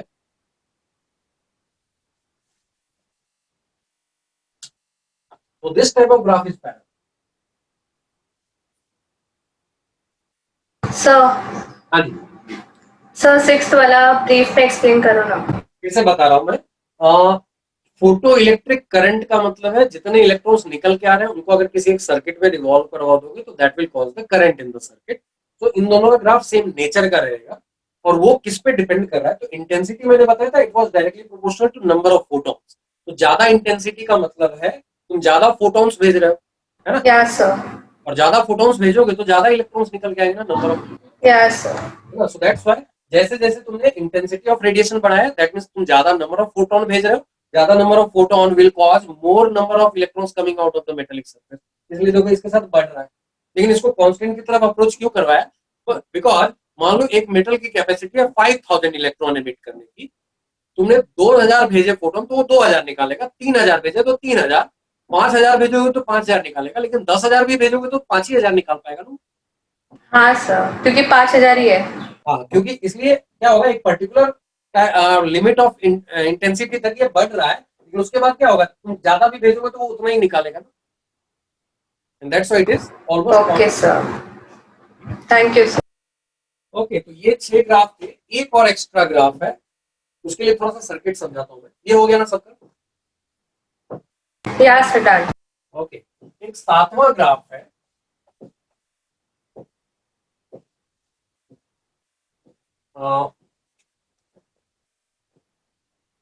उसको हम लोग बोलेंगे, this will be photo current और number of photo electrons versus potential of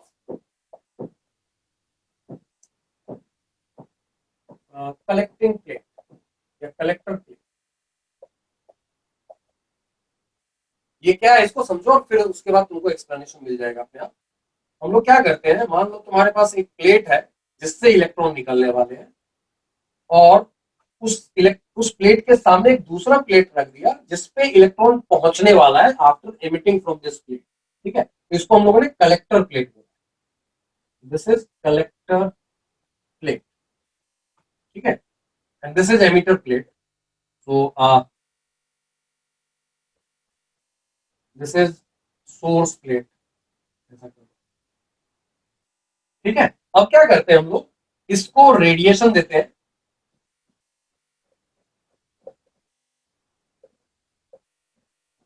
तो ये रेडिएशन जब यहाँ पे आएंगे तो यहाँ से इलेक्ट्रॉन निकलेंगे. वो जो इलेक्ट्रॉन्स निकलेंगे वो इसकी तरफ बढ़ेंगे, है ना. Yes sir. तो जैसा मैंने बताया था कि अगर इसको एक सर्किट क्रिएट कर दो तो इसमें इलेक्ट्रॉन इधर की तरफ मूव कर रहे हैं, इलेक्ट्रॉन ऐसा मूव करने लगेंगे. हम लोग बोलेंगे ना कि करंट जो है वो इसमें इस डायरेक्शन में मूव करने लगा, है ना. करंट का डायरेक्शन क्या होता है, इलेक्ट्रॉन के मूवमेंट के डायरेक्शन का जस्ट अपोजिट होता है. That is the direction of current actually, है ना. हाँ सर. Yes sir, yes. तो हम लोग बोलेंगे इसमें करंट इधर आ रहा है. वो क्यों आ रहा है, क्योंकि इलेक्ट्रॉन्स इधर जा रहे हैं. अब हम लोग क्या कर रहे हैं, अब हम लोग करते हैं बदमाशी. क्या करते हैं, इसको रोकने की कोशिश करते हैं। कैसे करेंगे, तो हम लोग यहां पे इस टाइप का एक बैटरी कनेक्ट कर देंगे जिसका वोल्टेज वेरिएबल है, मतलब उसको मैं बढ़ा सकता हूं, कम कर सकता हूं, ठीक है। तो अभी बताओ इस पे कौन सा चार्ज आएगा, इधर वाले पे नेगेटिव। Negative negative. आएगा। तो यहाँ पे नेगेटिव आएगा और यहाँ पे पॉजिटिव आएगा। वो इस इलेक्ट्रॉन को क्या करेगा, ये पॉजिटिव इसको अट्रैक्ट करना स्टार्ट करेगा और नेगेटिव इसको रिपेल करना स्टार्ट करेगा ना।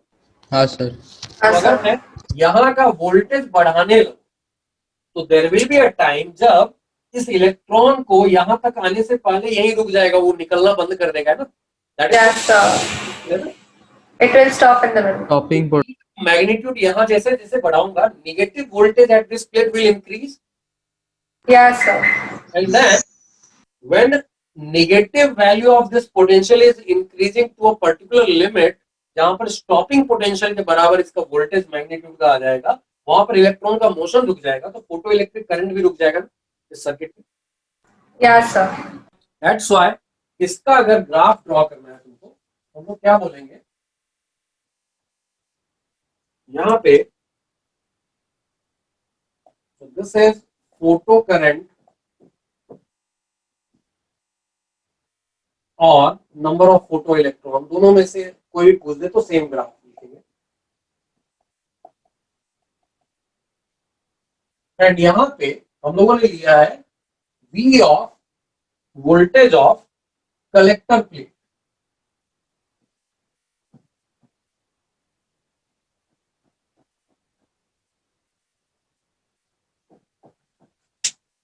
इसको थोड़ा सा इधर कर देता हूं मैं।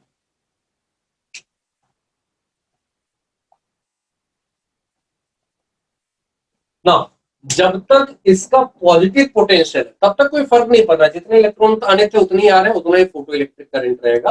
एंड दैट्स व्हाई ये ग्राफ कुछ ऐसा ही रहेगा, है ना, जब तक ये पॉजिटिव रहता है। लेकिन जब ये नेगेटिव हो गया, मतलब मेरी मर्जी ना, मैं यहाँ पर पॉजिटिव रख सकता था, नेगेटिव रख सकता था, तो जब तक मैंने पॉजिटिव रखा है इसको तब तक फर्क नहीं पड़ रहा है। लेकिन जैसे ही मैं इसको नेगेटिव लेके गया, अब ये नंबर ऑफ फोटो इलेक्ट्रॉन्स धीरे धीरे कम होने लगेंगे ना। जो वी Yes, sir. निकल रहे थे वो अभी भी शायद आ रहे होंगे, लेकिन जो बहुत कम स्पीड के साथ आफ्टर कॉलिजन निकल रहा था वो रुकने लगेंगे। तो ऐसे ही जैसे जैसे मैं नेगेटिव डायरेक्शन में कलेक्टर प्लेट का वोल्टेज लेके जाऊंगा, रुकने लगेंगे इलेक्ट्रॉन, और रुकते रुकते जब मैं v stopping minus v stopping पे पहुंच जाऊंगा, सारे इलेक्ट्रॉन रुक जाएंगे। Yes, sir. हाँ सर। तो दैट्स व्हाई ये क्या होगा, यहाँ पे आके कहीं रुक जाएगा, ठीक है। तो यहाँ का वोल्टेज कितना है, तो माइनस वी स्टॉपिंग हो जाएगा। Is it okay? Yes, sir.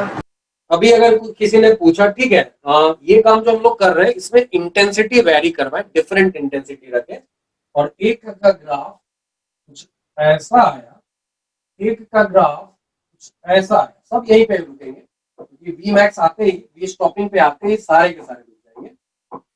अगर मैं बोलूं यहाँ पे इंटेंसिटी I1 है, यहाँ पे I2 है और यहाँ पे I3 है, पहली बात ये ग्राफ का नेचर समझ में आया सबको? Any doubt? No, sir. Okay, और यहाँ पर पूछ दे कि इन 3 different cases I am using the radiation की इंटेंसिटी I1, I2, I3, तो इन तीनों में रिलेशन क्या है, I1, I2 एंड I3, कौन ज्यादा कौन कम? Sir, I1 ज्यादा है? ज्यादा होगा, क्योंकि ज्यादा फोटो इलेक्ट्रॉन तभी निकलेंगे ना जब तुमने इंटेंसिटी ज्यादा रखी थी, है ना। Yes, sir. कांस्टेंट वैल्यू ये जो है वो जिसका ज्यादा उसकी इंटेंसिटी ज्यादा। तो यहीं पर अगर ये भी पूछ ले तो will say that this one, okay. Yes sir. So this was the graph, note कर लो, कहीं डाउट है तो पूछ लो।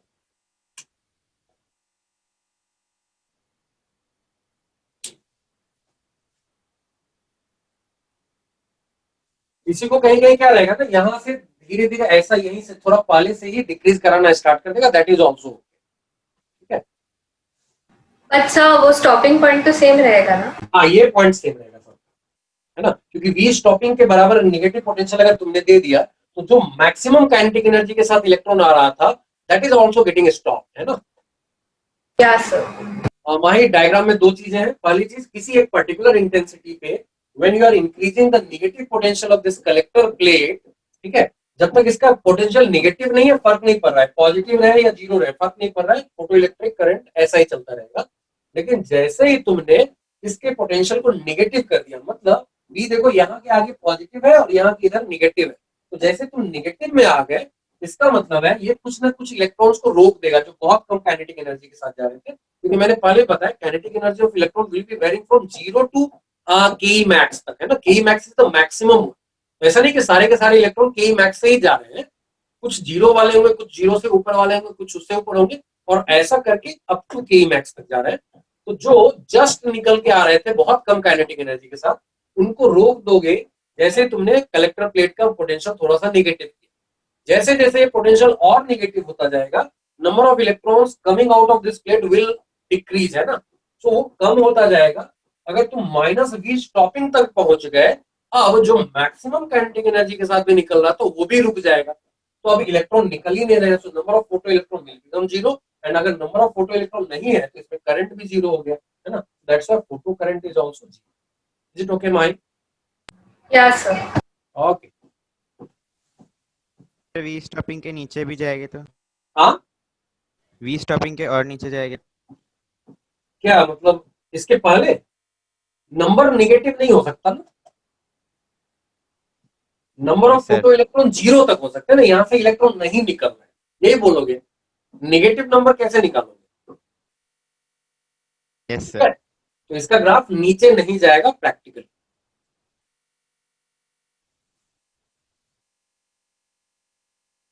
डन? Done, sir. सब लोगों का हो गया ना? हाँ।